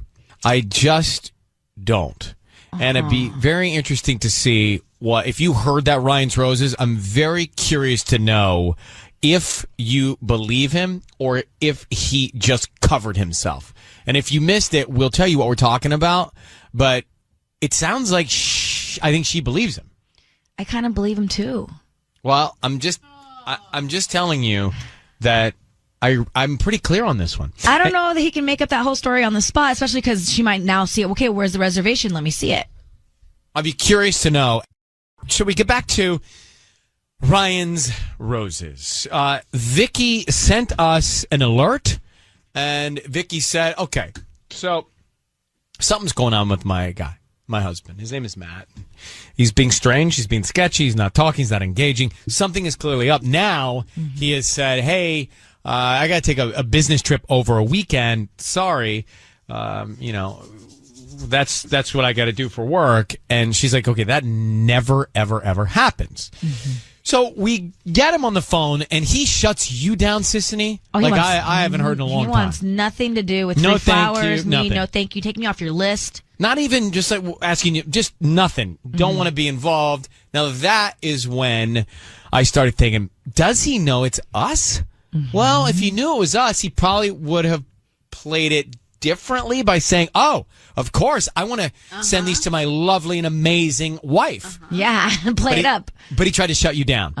Then we get him on the phone, and he says, oh, well, the reason that I've been so distant and the reason why I said I had to go away for a weekend was because I was planning a surprise getaway to Palm Springs for us. Just listen carefully. Even if you missed it, listen carefully to this. I actually planned a getaway for the two of us. We're going to head over to Palm Springs, and I wanted it to be a surprise, which is why, Vicky, that's why I said to have someone watch the kids. I wanted to have them covered so we could go, because you're with them all the time. You needed a break, and the reason I haven't been talking much is because I thought I was going to spill the beans. I was afraid I was going to say something, and then I just can't believe that. I mean, I really feel terrible that you thought there was something more than that. Now, you can hear her believe him. Yeah, I believe him. Well, what you can't hear is me not believing him. But I'm telling you, I do not believe a word of it. I think somehow he was quick enough to cover his tracks. Curious to know what Genevieve in Moreno Valley. First of all, Genevieve, thank you for listening to us in Moreno Valley. How are you this morning? I'm doing great, Ryan. How are you? I'm good, and thank you for asking. You believe Matt. Why? Yes, I do. I think, with her sending in the email and just saying how his behavior has been really strange, and that she mentioned herself that he had even said that she needed to get a sitter to help her watch the kids for the weekend, and how she thought that was really, really weird. And then the fact when he came on the air and he said, that's why I needed you to get someone, is because of that, that he had this planned out for her. And so when he said that, I was just kind of like, well, it all makes sense. So had he not arranged or suggested somebody watch the kids over that weekend, had he not done that, would you have believed him or not? I want to say I probably would have been kind of in the middle about it. It just makes a lot of sense that if a husband is planning a weekend with his wife, they have to arrange something for the kids because they have kids. So to me, that was just kind of like, oh, he's totally telling the truth. And then the fact that they're going away to a place where they used to go to before they had kids. She felt so relieved once he mentioned Palm Springs. So to me, that was another indicator that he was kind of telling the truth. Well, you're a very good listener because you picked up on all of that. And Genevieve, I think that Vicky thinks the same way you think. I think his wife actually is thinking the same way. Thank you so much for calling. Now, I want to just bounce for a second to Acton because is it Laurie or Larry? Larry. Or is it Larry? Larry. Yes, that's the one I thought. So, Larry, you, like me, are not buying it, right? No, I don't believe it for a second. I mean, if he was planning to take her away for the weekend, he would have gotten his own sitter. If he asked her to find a sitter to hang out with her and the kids, you would find somebody that you would know 100% is comfortable staying at your house with your kids while you're out of town. No way. I think he had a plan for somebody else. I've not been this clear in a long time. I agree with you. Thank you. Carmen in Inglewood. Carmen, where do you stand on this important relationship between Vicky and Matt? I totally agree with you and Larry. I was listening to Genevieve like, girl, if my husband was planning a trip, I mean, and he asked me, oh, well, no. Let's say this. If I knew that he said, find a babysitter for the kids, I would have thought something. I wouldn't have forgotten that. That was important. I think I was mixed. I fell for the okie doke at first. I was like, maybe he doesn't want to deal with the telemarketer when Tiffany calls. But he messed up when he mentioned the kids. I would remember my husband telling me, find a sitter. Like Laurie said, or Larry, I'm sorry, girl. Larry said, you would have found your own sitter. Why wouldn't you find the sitter if you wanted to keep the surprise? Right. Yeah. I think Carmen, matter of fact, I'm almost positive that you're right. And I know, Sisney, you disagree on this one, but this is pretty clear. It's pretty clear. Yeah, I'm starting to turn. See, we got her, Carmen. We got her, Carmen. We got her. All right, you take care, Carmen. Have a good day. Thank you for listening in Inglewood. Christina, Ryan's Roses, broadcasting to you in Fontana this morning. And we heard from Vicky, her husband Matt, acting shady. He says, the reason I wasn't sending flowers was because I just didn't want to do it. And then secondly, the reason I've been acting so strange lately, instead I have to go away for a weekend, is because I was planning a surprise getaway for us to Palm Springs. Christina, I don't believe him. Sisney's on the fence. A lot of others do believe him. I think his wife believes him now that we've put them on the air. But you have a theory that did not cross my mind. Go ahead. Hi, I do have a theory. I think the reason that he didn't want to send flowers was because he's cheating with another man. And it's a little more unconventional to send flowers to another man. He almost sounded offended, like you guys said. And the whole Palm Springs thing, that's definitely a hot zone for gay couples. So what led you, though? Connect the dots. What led you to that conclusion? I think in his voice as well, you could almost kind of hear his voice has a little bit of that, sass in it. I have quite a lot of gay male friends. It definitely sounded like he's cheating, and you could tell the way he questioned, do I love my wife? You don't question that. You answer right away, yes. I will say, there. I don't know what's happening, but there was something very curious about how he really didn't want to talk to you, Sisney, and wanted to have nothing to do with any opportunity to send flowers to anybody about anything. He wanted to get off the phone. Definitely. Just and hang I up. definitely If you think just that hang it's up on unconventional to send flowers to another man. Well, so if that was the case, I do like low white flowers. I do like flowers that are not too high, low and white. I do. And I love an orchid. I like that. I like an orchid too. But Christina, thank you for listening to Fontana. You're welcome. Thank you. Bye. Just on the flowers tip, I do. I think they're beautiful. Yeah, what else do you like? Well, I like long walks on the beach. I like small horses to ride. You're not supposed to ride small horses. Oh, you're not? That might be why I always get those looks. No, I like flower arrangements that are low. Yeah, so when you're really sitting modern. across from somebody, you can actually see them. It's the worst when you got something in your face. I know. Interesting, Christina. I did not see that at all, but could be a possibility. Well, I don't know if we should take Darlene because this... What did you want to say to Sisney about the Ryan's Roses call? I think that he may have been, on alert because the street name was mispronounced. It's actually, I believe it's Peyton. Peyton? What did I say? Peyton. No, I said Peyton. Well, we look, can pull the audio. We'll pull the audio. It's neither here nor there. But it is interesting. We have so many streets in Southern California that look one way and sound another. You definitely know when people are from out of town when they call it Sopavita or Wilshire. Wilshire. Right? Totally. Or even Orange County. I mean, no one says that. Orange County. What do they say? Yeah. OC. Oh. No one says OC. Yeah. And I think that's why he became more on guard at that point. Okay. Well, Sissy, you did a great job, nevertheless. All right, take care. Or if they say I have to take the highway. You know. Oh, yeah, nobody says that here. I-5. No one says I. It's the 5. Yeah. I-405. I spy someone from out of town. And it's you, Peyton.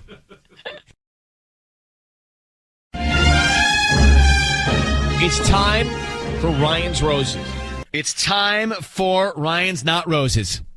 We're not going to give away roses. We're going to do a vacation pack. But here is the email that comes to us from Peter in Highland Park. It says, Dear Ryan and Sissany, I don't know if you ever call wives, but I really need your help. My wife has been going out with work friends a lot ever since she got a promotion. She has so many good-looking guys at work around her all the time. To be honest, sometimes it makes me wonder if any of those guys have asked her out. So he feels threatened by the guys at her work. He says, my wife is beautiful, and the way she's acting worries me. Now, we don't have a lot of details, so let's try and get Peter on the line. Okay. Hi, Peter. Hey, how are you? I'm well. How are you, buddy? I'm okay. How long have you been married to your wife? Gosh, 7 years now.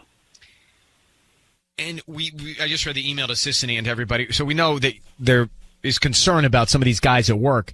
Has there been anything other than her strange behavior or just the fact that this is in your head? Have you found anything material that may lead you to think she's actually cheating?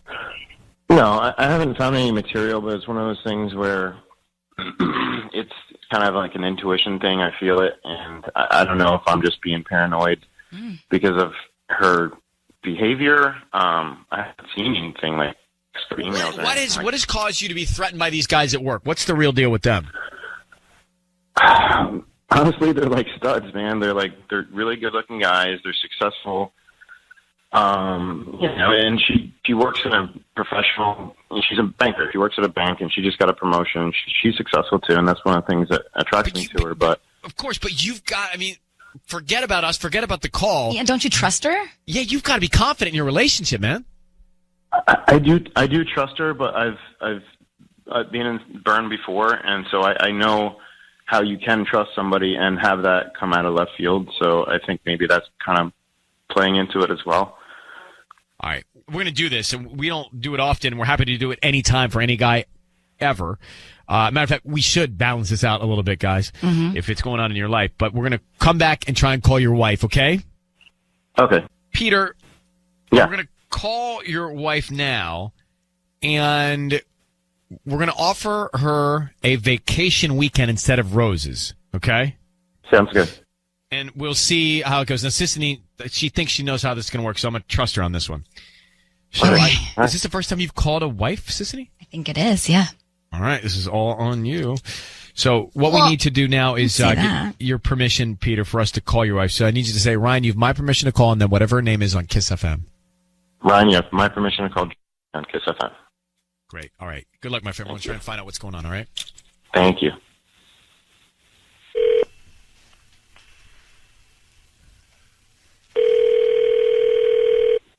Hello? Hi, is this Julie? This is she. Hi, this is Beverly. I'm calling from Spontaneous Destinations. We're giving away some free stays at some of our newest couples resorts. Are you interested in a free trip? They're absolutely free. I don't need any credit card information from you, any billing info. Peter, are you on the other line?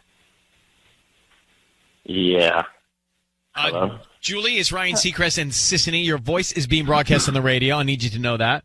Your husband is feeling threatened by some guys at work and is concerned that maybe something is going on. He asked us to call you. So, Peter, why don't you tell your wife what's causing this problem? All right, Jewel. Well, you know my past, and you know that I've kind of had things like this happen before. And to be perfectly honest, like when I see a pattern start like this, it kind of continues to. I just feel you drifting. You know what I mean? Like, and I've been to plenty of banks. I don't know how many mixers you have to do after a banking day. I've never even heard of that. You're not in sales. Peter, what is your past that you refer to? I had someone leave me for somebody else, and she knows that. But not your wife. Yeah, but not your wife, not someone who you married, who you love. She's, I mean, look, I don't know much about either of you, but you need to realize that you got to have trust in this relationship. You know, just because something happened in the past doesn't mean that everybody in your life, your only wife, is going to do it to you, you know? You can't let that fester, and you can't let that become something that makes an issue that's not an issue with your wife. So, Julie, let me ask you: are you cheating on your husband? No. So how do we then take it down a notch, and so that there's trust and confidence? What's your suggestion? There's no reason for him not to trust me. Plus, he's seen the people that I work with. Not anyone I would ever cheat with if I were to cheat, which I'm not. Right. Okay, Peter, we're going to let you and your wife work this out together. I hope that you can have a peaceful relationship and get up every day and know that she's all about you, and she's hopefully thinking of you all the time. And Julie, to the extent you can help him with that, it'd be great. Yeah, you can include him a little bit more, Julie. All right? Yeah, honestly, that's it. Thank you. All right. Thanks. Right.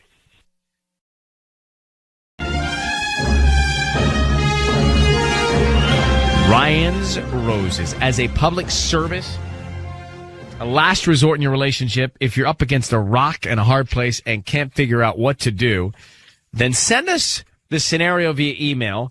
We'll call you and find out if you want to go on the air. And that's exactly what's happened with Denise in Orange County. And she has written us this email. Let me read it to you, and then we're going to put her on and see what's going on in her relationship. But very interesting. She says, I went away to Vegas for a girls' weekend, and when I came home, things felt different between me and my husband. I also found some stuff out of place and what would appear to be remnants from a party or something. About a week later, I couldn't find a certain set of sheets from our bed. When I asked my husband, he said he accidentally spilled food on them when I was out of town and threw them away. Now, I've spilled food on my sheets. Come on. They do not go in the garbage bin. They go into the washer. And I've had a lot of different sauces in my sheets. You spilled food in your sheets? I like mustard. And so I've had a lot of mustard. Bed. I don't love to, but sometimes I'm so beat I have to. And when you're like a bachelor, you just do it. But I like mustard. I've had mustard issues. Okay. And mustard's not easy to get out sometimes, especially the kind that I like. So anyway, she says, when I asked my husband, he said he accidentally spilled the food. That's when I became super suspicious. My fear is that he cheated on me while I was away. I hope we can find out what's going on. Yeah, it's a little suspect that wifey, like if wifey is away and you mess up your sheets, for sure I'm leaving those sheets with the food stain so she doesn't think what she's thinking. Yeah. Or you try to fix them and you just tell her, like, hey, I tried to take the stain out and it didn't come out. But if you've got sriracha all over your sheets, then you would, I would definitely not throw them out so she doesn't question me. Why'd you throw the sheets out? And wouldn't you call her in Vegas and she'd be like, hey, I spilled sriracha in the sheets. How do I get them out? What do I use? Nope, I wouldn't bother her on the girls' weekend. I wouldn't. Okay, that's sweet of you, actually. I think that the girls need to do their thing, right? You don't want to. Plus, she's only going to get upset with you. Why'd you have sriracha in the bedroom? It's like the things that we do when you're away. That's the kind of stuff that we do when you're away. We bring sauce into the bedroom. That's you weren't supposed to be eating the sriracha in the bed in the first place. I know, but that squirty thing it's had a life of its own. When you take the cap off, it's like, oh. Right. Well, that's way too dangerous. But let me get to Denise, because this is actually serious for Denise. Hi, Denise. How are you? I'm good. How are you? I'm okay. I would be worried too. We were just talking, if he really did screw up with food, then he would have left the sheets for you to see as proof, Yeah, and not to mention, but those were nice sheets. We got those for our wedding. To just toss them, it seems outrageous to me. Yeah, I agree with that. I mean, most of my friends, we're not tossing out stuff we stain. We're even just even if it's got still the stain in it, we're washing it and putting it back on the bed. Exactly. It just seems weird. How long have you guys been married? 2 years. This creates a whole new narrative of craziness because now, we used to worry about everybody going to Vegas, and we were talking about earlier. Now it's worrying about not what's going on in Vegas, but what's going on back home while you're in Vegas. And I don't know. This is also a man who, like you were saying, Ryan, stains do not bother him. I'm the one who says, ooh, I don't think you should keep that tie anymore. Right. Okay. Do you have kids? We do not. It's Ryan's Roses. This is really interesting. I hope you don't have to get out of the car, or if you do, put on iHeartRadio on your phone right now, because this is a scenario I never really thought about. Yeah. Imagine girls' weekend. You go with your girlfriends to Vegas. Normally, naturally, you'd be worrying as the guy, well, what's going on in Vegas? However, it's the reverse of that. She's in Vegas. He may be messing around while she's gone. So it's not, hey, what's happening in Vegas? What's going down there? But more of what's going down at home while I'm in Vegas. Yeah. The sheets were stained, he says, with food, so he threw out the sheets. She couldn't find the sheets, like the good sheets. Yeah, who throws out your sheets that you got for your wedding? Like any guy knows you don't throw out sheets, especially if you ruin them yourself. You prove that you ruined them and you show the stain. Yes. You don't just throw stuff out like that. You know you're going to get in trouble. So I think why was it so bad that he threw them out? Like that is a whole other. Ugh. Well, clearly he was. Well, not clearly, but she thinks clearly he was with somebody else, and that's why he did it. So let's find out. I'm going to have you offer the roses here. Denise, I need you to say, Ryan, you have my permission to call, and then whatever your husband's name is on Kiss FM. You have my permission to call my husband on Kiss FM. Okay, we're going to do that. Sissy's going to offer him some roses, and we want to find out who he sends them to. We're also going to find out what he writes on the card, okay? Okay. So be very quiet. Here we go. Sissy, good luck. Okay, good luck, Denise.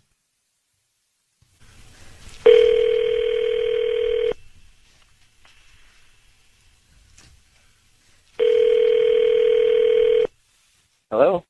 Hi, may I speak to Nick? This is Nick. Hi, Nick. My name is Allison. I'm calling from Blooms. We're a new flower shop here in Orange. Okay. Well, actually, I'm calling because you've been selected to receive a free dozen roses today. Really?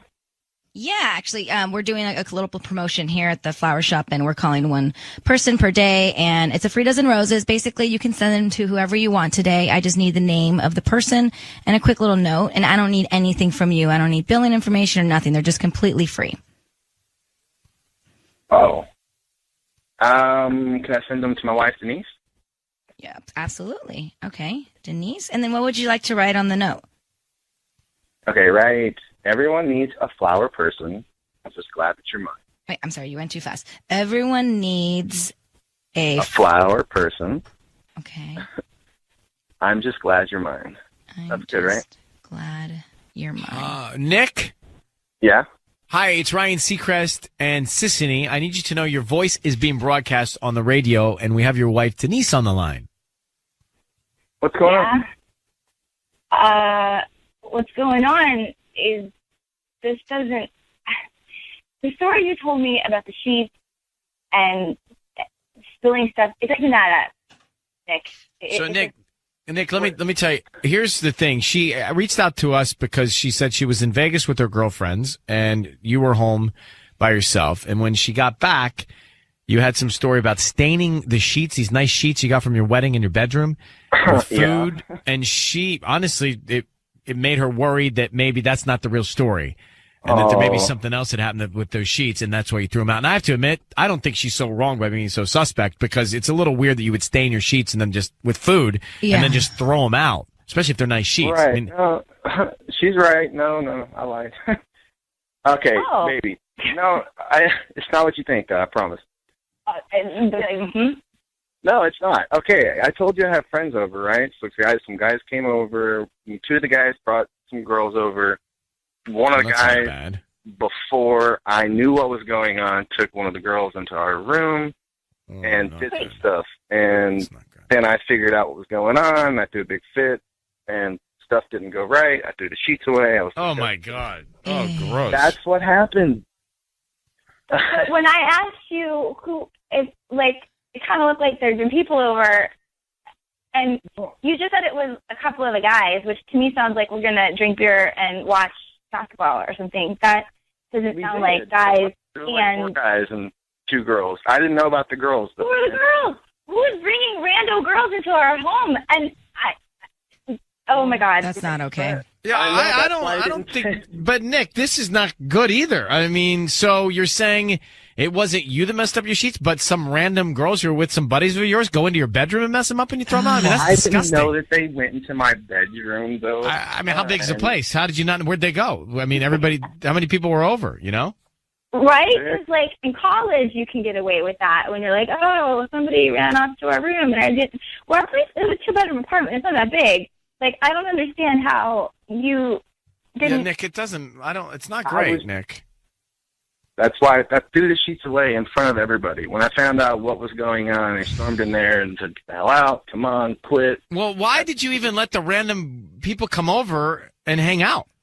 Well, 2 of them weren't random, and the other ones were kind of random, and then everybody didn't show up at the same time, and by the time everybody was there, I was drinking pretty good, so... See, I again worry about what's happening at home while somebody's in Vegas. This is not a good scenario. You're having a party with your wife not there, and other girls are there. They're in your bed. That's not. Nick, it's not good. Not good. Not to mention that you're the one who was like, "Yeah, babe, you should totally go." Denise, do you believe Nick that he didn't have another woman in your bed himself? I want to believe. All right, so let's say you do. Now, we have to penalize him for this is disgusting. Yeah. Having people in your room that you don't know that do whatever they do so much that they ruin the sheets, he's got to throw them out. That's a real violation.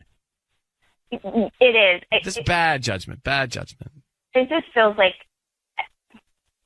that's our home. That's our bed. I don't know. All right. Yeah.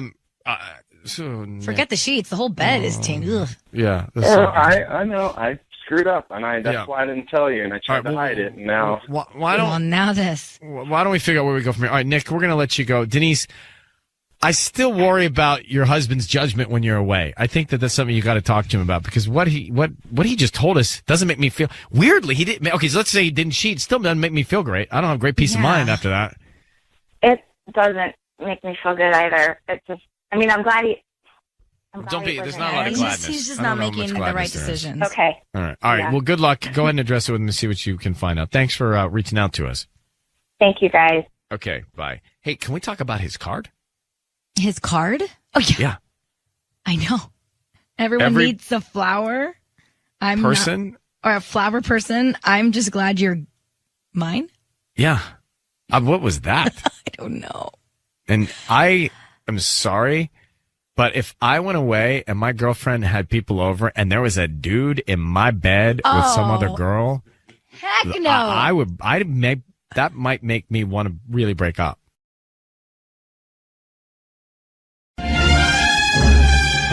It's time for Ryan's Roses. It's time for Ryan's Roses, shall we?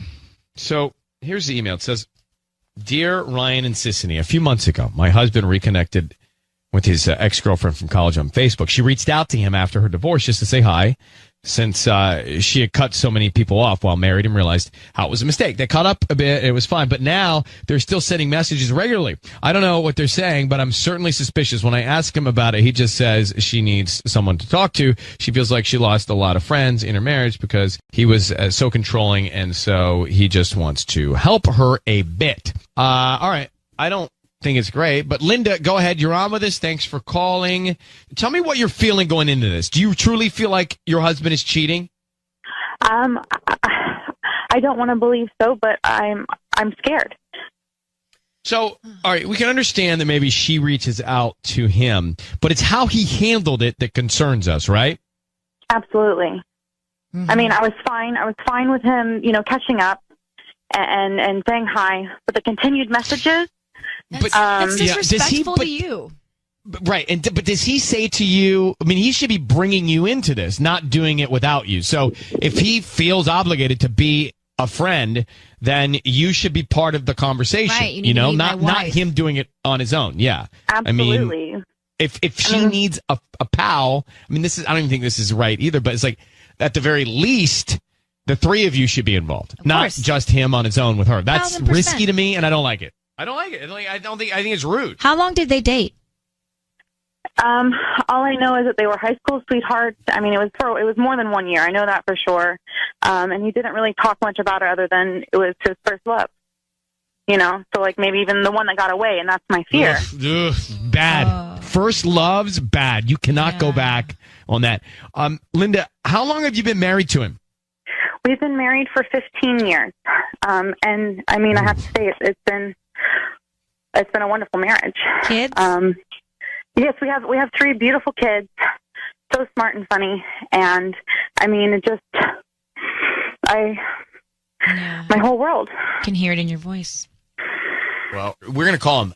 there's something, I don't know if he's cheating or not, but this is danger zone. It's danger zone. Let's call him in just a second here, Kiss.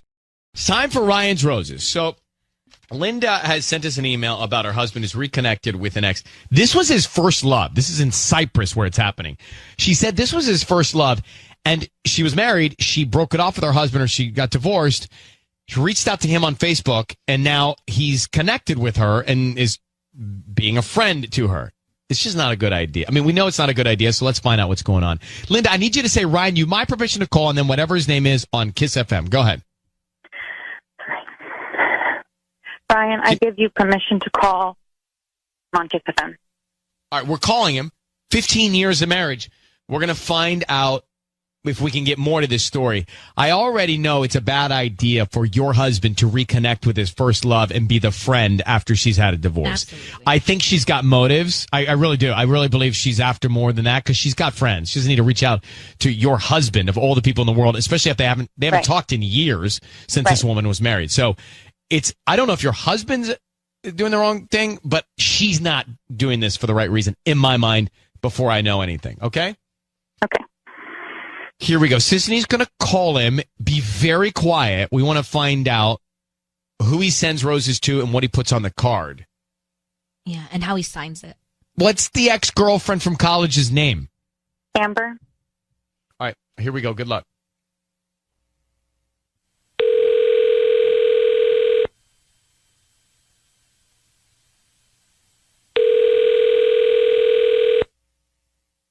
Hello? Hi, is this Will? Yes, it is. May I ask who's calling? Hi, Will. Yes, my name is Katie, actually. I'm calling from Katie's Flowers on Catella.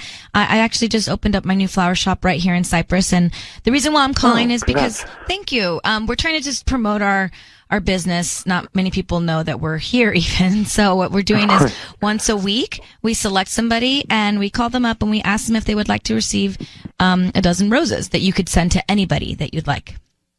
Oh, goodness, that's nice.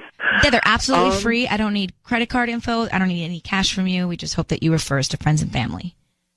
Oh, absolutely. Yeah, that sounds great. Okay, so give me the name of the person you would like to send these flowers to. Yes, Linda. Linda, okay. And what would you like to put on the card? Can you just say, thinking of you, love, Will? Thinking of you, love, Will. Hey, Will, it's Ryan Seacrest. Your voice is being broadcast on the radio. I have your wife, Linda, on the line. We have Linda on the line, and she asked us to give you a call. How you doing, buddy? A little surprised, but good. Hi, how are you? I'm good, thanks. So good news. Linda, would you like for me to tell him why we're here? Yes, please. So, hi, Will, here's what is going on. Your wife she told us that you've reconnected with your college girlfriend. Is that accurate? Yeah, of course. Yeah. Okay, through Facebook. And this woman was your first love. Is that right? Yeah, so a long time ago. Right. And then she was married for a while, since has been divorced, and she's reconnected with you. True? Yes. And you kind of become the friend that she's confiding in this moment. True? Yeah. I mean, yes, we have a very, deep friendship. And do you are you bringing your wife into these conversations, or are you just having this connection with your ex without your wife? Well, I just, Amber and Linda don't know each other that great, so it's been mostly me. But I mean, there's been, there's been some talk. That's good, right? My point is, your wife, and she's right, feels uncomfortable that after all these years of this ex-girlfriend not talking to you, she finally gets divorced. She reaches back out to you, and you are letting her confide in you without your wife a part of the conversation. Do you see how that would bother Linda? I mean, if you kind of describe it that way, I mean, yes, it doesn't sound great, but I mean, we've been married for 15 years. We have children together. And I've never given her any reason to suspect that I would do anything that would violate her trust. I'm a good guy. Linda, why don't you put it into your words the way you feel and what you think is going on? I feel like, as your wife of 15 years, I should have heard you speak of her more, being your first love. I feel like she should have been in the picture, but I know relatively nothing about her. And you spend so much time, but it was your first love. I mean, it makes me feel like because you didn't talk about it. Long ago, and listen. The love for the rest of my life. Please listen to my feelings. We're on the radio, so maybe you can hear my feelings because you haven't heard me yet. Because I'm uncomfortable with what is going on, and this is why I'm uncomfortable. Because, baby, I'm not. No. I'm speaking, and I would like you to listen, please. Because I always listen to you. Look, you're not listening to me now. I just want you to recognize right now how be quiet. Listen to your wife. Okay. I'm sorry. Even right now, no matter what it is that I was planning on saying next, you fighting me and talking over me and not allowing me to say what it is that I think and feel seems like an act of a desperate man who is guilty of wanting more with his ex-girlfriend. How can you think that? I have done nothing in our marriage to violate your trust, and this just seems... You're letting your insecurities creep and start to control my life, and I just want you to recognize how in this moment you're being like Amber's ex-husband. You're trying to constrict what I can do with my life, and you know absolutely not. Do not try to pull that on me, because excuse me, I am nothing like her husband. I have not once ever controlled you. I have only simply tried to state to you time and time again that I am uncomfortable with the relationship and the level that it has gotten to. And it is clear that she seems to be more important to you, and her feelings are more important to you than your wife of 15 years, the mother of your 3 children. So, how can you say that? I've just taken it because you are telling me that with your actions and your behaviors. Because it doesn't matter the word you say, everything you do is so much louder, and it is so clear to me right now. We have a wonderful life together. We have a solid foundation. Yet you make me out to be the bad guy and compare me to being a controlling husband who doesn't let their partner be an individual. That is not what is happening here. Do not turn that on me. Amber, I don't think so. You don't get to be the good guy and me be the bad guy. I'm not the bad guy. I am not the bad guy for feeling my emotions and wanting my husband of 15 years to hear them too. I hear you, and I respect your emotions. I just think that you've blown something that is innocent out of control into something that is crazy, and it's not. I love you, and I love our family, and I love our kids, and I love our future. I am just helping someone who needs help right now. That is it. She has plenty of other friends, and if you want to continue this relationship with her, I better be a bigger part of it, because I am the most important woman in your life, not your ex. And right now, I don't even want to give you that chance, because I'm so angry. And Linda, I agree with Linda on this. Will, you're very articulate. I understand what you're trying to say, but I agree with your wife on this. I think she's right, and the fact that she feels uncomfortable isn't good, and she has a right to feel uncomfortable, and so you should listen. And Linda, thank you for making those very clear, thoughtful points, and almost unemotional, more thoughtful than emotional. We're going to let you both go, but Will, this is a gift, this conversation. Okay? Linda, good luck, and thank you for reaching out to us. Thanks, do I still get the flowers? No, there's no flowers. There's no flowers.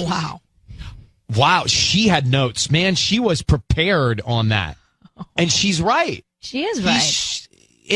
And she said, look, if this is going to happen, I want to be part of it. Even though it shouldn't be happening.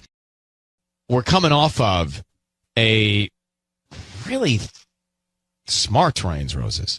Yeah. I thought Linda was very smart.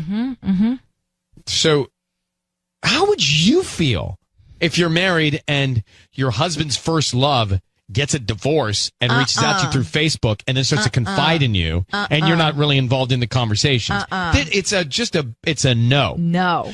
So then we get him on the line. He sends the roses to his wife. And by the way, he seems like a likable, nice guy. He does. He was very polite with me on the phone when he thought I was the flower girl or whatever. But his wife, Linda, made such great, thoughtful points. I think she knew that this was her chance to finally say everything that she's been wanting to say for probably years at this point. Well, because it seemed like it. It seems like he doesn't let her speak. You know? He kept trying to cut her off, and that may be a big problem in this relationship. Of course. Here's part of the call just from a few minutes I ago. am nothing like her husband. I have not once ever controlled you. I have only simply tried to state to you time and time again that I am uncomfortable with the relationship and the level that it has gotten to. And it is clear that she seems to be more important to you, and her feelings are more important to you than your wife of 15 years, the mother of your 3 children. So, how can you say that? I've just taken it because you are telling me that with your actions and your behaviors. Because it doesn't matter the words you say, everything you do is so much louder, and it is so clear to me right now. And by the way, if his wife feels like that, forget the ex-girlfriend. You're not going to be her friend. You can't be her friend. Your wife is upset. That's your priority. It's no question. Why defend it? Baby, I'm sorry you feel this way. I will not speak to her again. Yeah, she's Baby, out. I'm sorry you feel this way. I will tell her that this is it. Like, that's all he has to do. Yeah. And he won't. Patty, you're nodding your head. I want to know what's in it. I understand where she's coming from, but I also see what he's trying to do. But he can't. He's got to make a choice. Either he's going to be a friend to his ex and upset his wife, or be the husband that's not going to make his wife feel uncomfortable and upset the friend. He does not need to pick his wife. He can pick whoever he wants.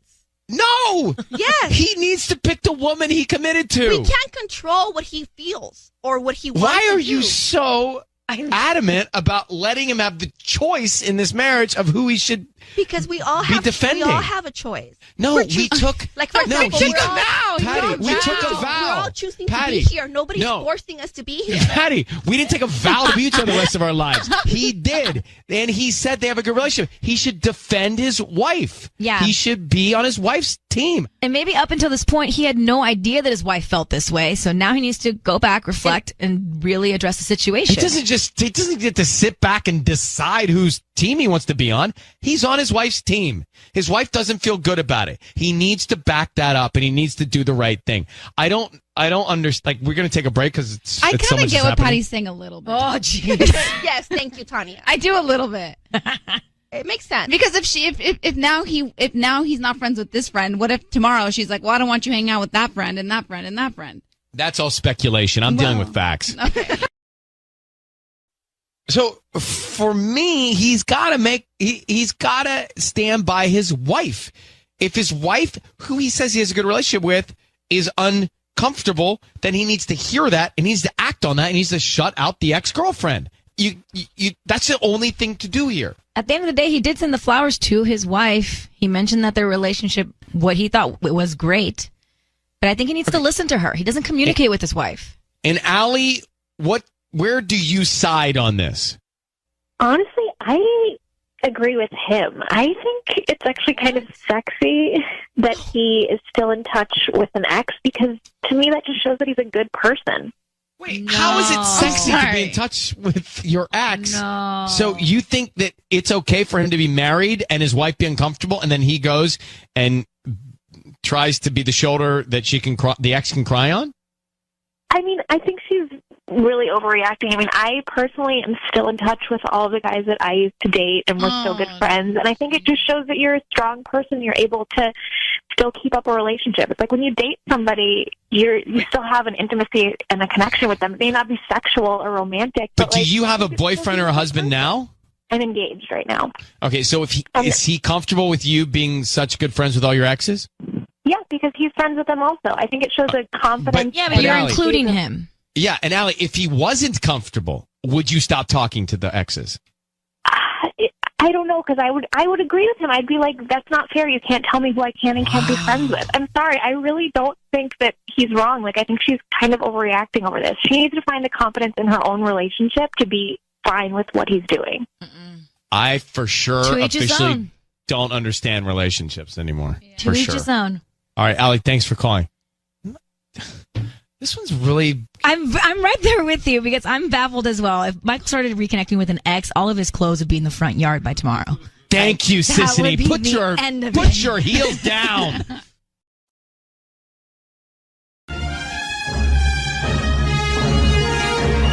Ryan's Roses as a public service, a last resort here. Let's get Leticia. Leticia, how are you? Hi, good. Thanks, and you? Good. Thanks for coming on. Let me read your email. She says, Dear Ryan, my husband is away in Arizona. It was a work trip last week, and then he stayed for Dodger spring training with his buddies. He's coming back tomorrow. When the kids and I tried to FaceTime him early in the morning the other day, he did not pick up. We FaceTime a lot when we're away. When I texted him to let him know we were trying to do it, he texted and said he's still in bed and not dressed, so he doesn't want the kids to see him not dressed. He's never cared before. I thought maybe he was just hungover, but he's been acting strange in general lately. I fear there's more to this story. I'm afraid there may be somebody else.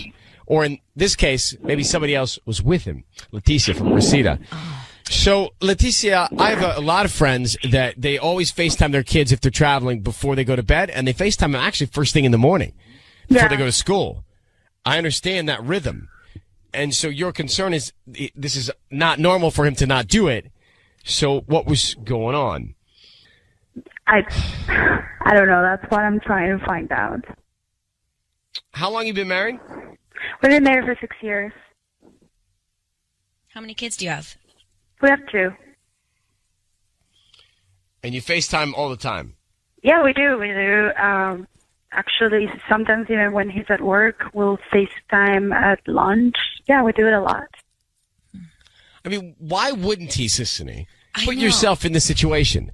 Why wouldn't he FaceTime? Maybe he's driving a car? No. But he said he was undressed. But maybe, the undressed hungover excuse. No. You could maybe try to believe because he didn't want to look like that in front of the kids. By the way, you look hungover and FaceTime all the time. That's no excuse. Nothing to worry about. I mean, have you seen the way we look on FaceTime? No, I mean, this is the first time. He's acting very weird. It just never happened before. So, Leticia, we're going to call him, okay? Okay, thank you. I need you to say, Ryan, you have my permission to call, and then whatever his name is on Kiss FM. Ryan, you have permission to call my husband at Kiss FM. Well, Sissany's going to offer him some flowers, and we want to see who he sends them to. Yeah. And then what he puts on the card. Very, very important here, okay? And he's back tomorrow, so we're still calling it. We're not calling him here. Calling his cell as he's in Arizona. Yeah. Good luck, okay? Thank you.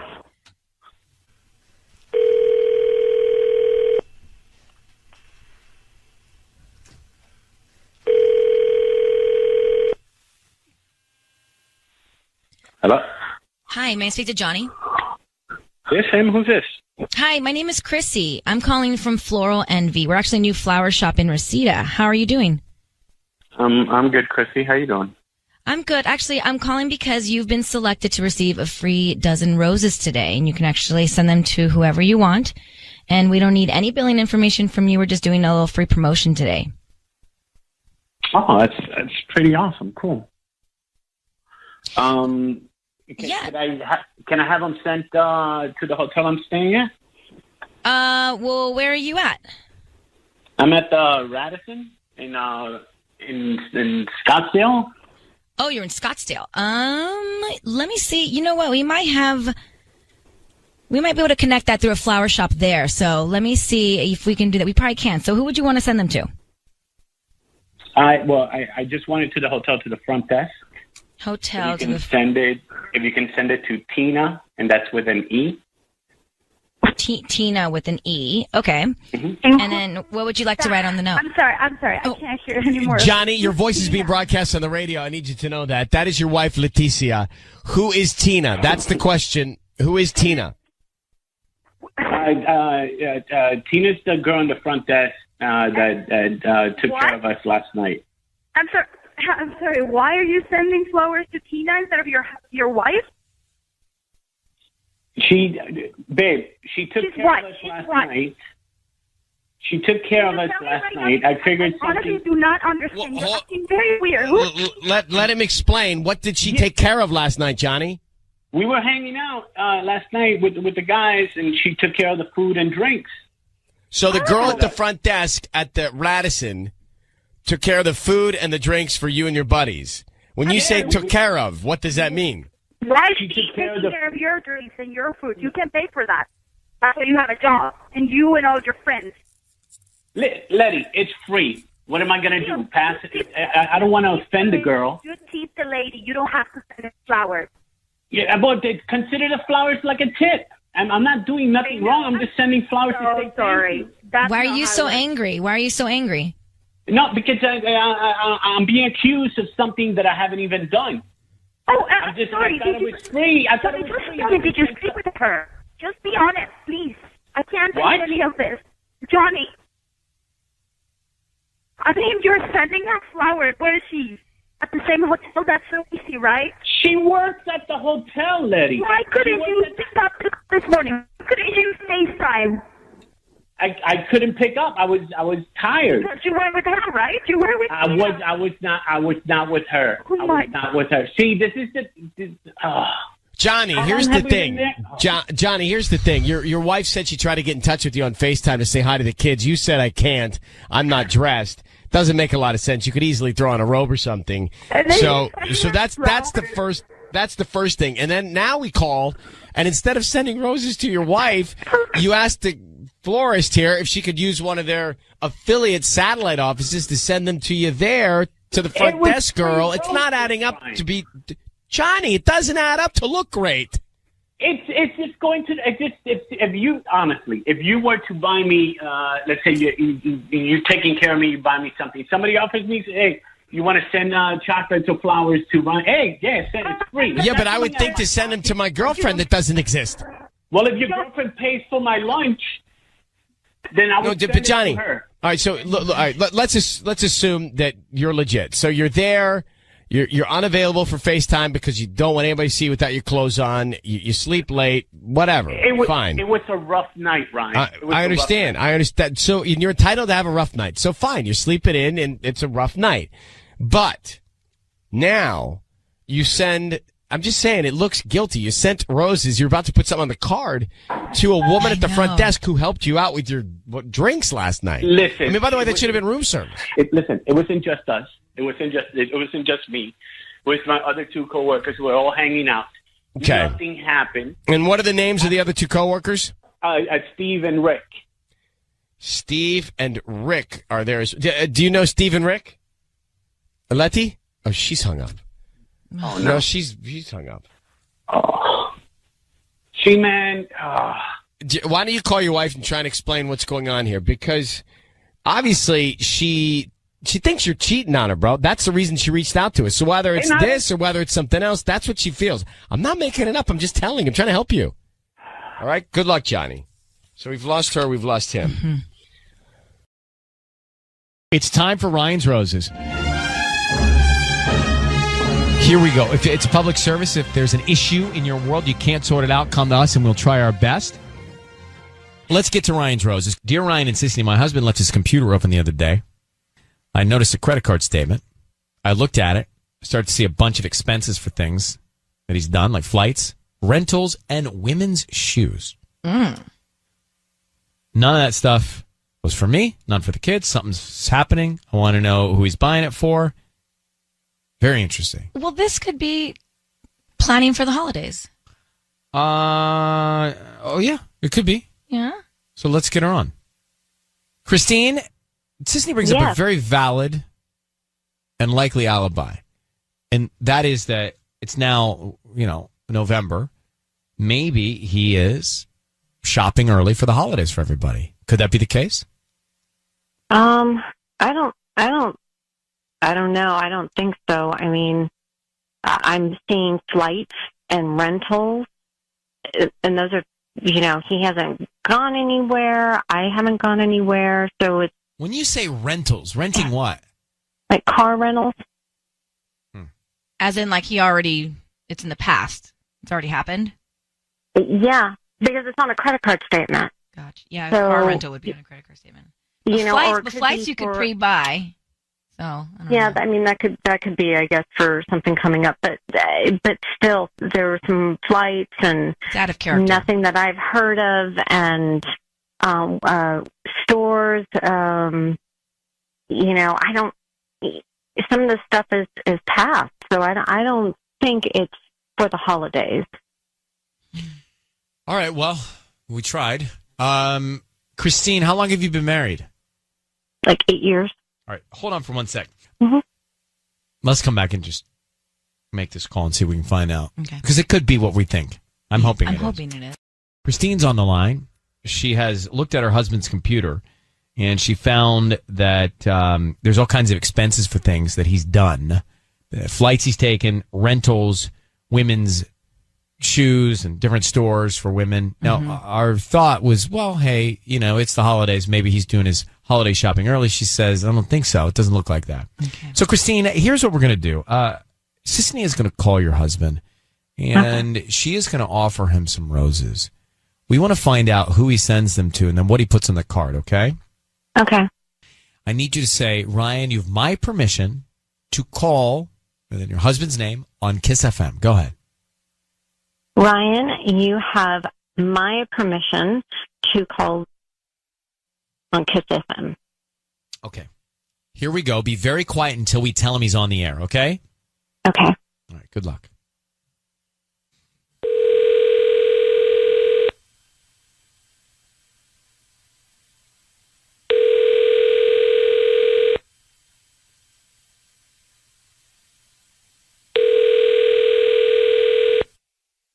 Hello? Hi, I'm looking for Logan. This is him. Hi, Logan. My name is Leslie. I'm calling from Sweet Blooms. We're actually a brand new flower shop here in Northridge. How are you doing this morning? I'm not interested. Oh, if you just have 2 minutes, this won't take any of your time. I'm just trying to offer you some free flowers that you can send to anybody you'd like today. They're absolutely free. I don't need credit card info, anything like that. It's a dozen red roses. We're just trying to promote our business. What's the catch? Just that you refer us to friends and family. Social media, word of mouth. What do you need? Word of mouth. You don't have to. I mean, if you want to do social media, that's up to you. They're absolutely free. You can send them to anybody that you'd like. They can receive them by lunchtime today. I don't need credit card info, like I said, any cash from you, nothing. We just pick somebody at random every week. Wow. And how did you get my number? Just out of the phone book? No, we have a database. You may have purchased something online in the past 18 months and clicked to receive promotional offers. Oh, wow. That's incredible. Okay. Yeah. Okay, great. Why not? What's the name of the person you'd like to send them to? Can I send it to two people? Well, it is That's okay. Sure. It's okay. They're the same household. Sophia and Emily. Sophia and Emily. Oh, that's Yeah. me. Okay, yeah. So got it. Emily. What would you like to put on the note? You are my world. Love, Daddy. Are my world. Love, Daddy. Okay, cute. All your daughters, obviously. That's gonna be fantastic. Okay. And I can get those by lunch today. Yeah, lunchtime. Well, Logan, it is Ryan Seacrest on the air with you now. I want you to know your voice is being broadcast on the radio, and we have your wife, Christine, on the phone with us now. How are you, Logan? Hey, honey. Christine? Mm-hmm. So, Logan, we were reaching out to you to offer you some roses because Christine is concerned that you may be having an affair, just to put it bluntly, because of things she saw in your computer. Can you help her with some peace of mind?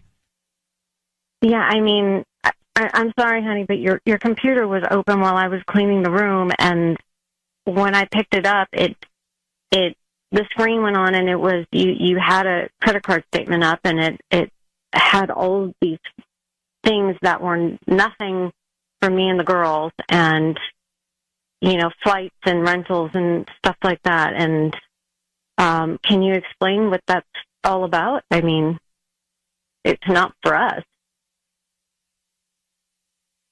Christine, that is for my team at work. I buy those things and then they reimburse me. Okay? What are you buying your team? So you're shopping at women's stores for your team? Yes.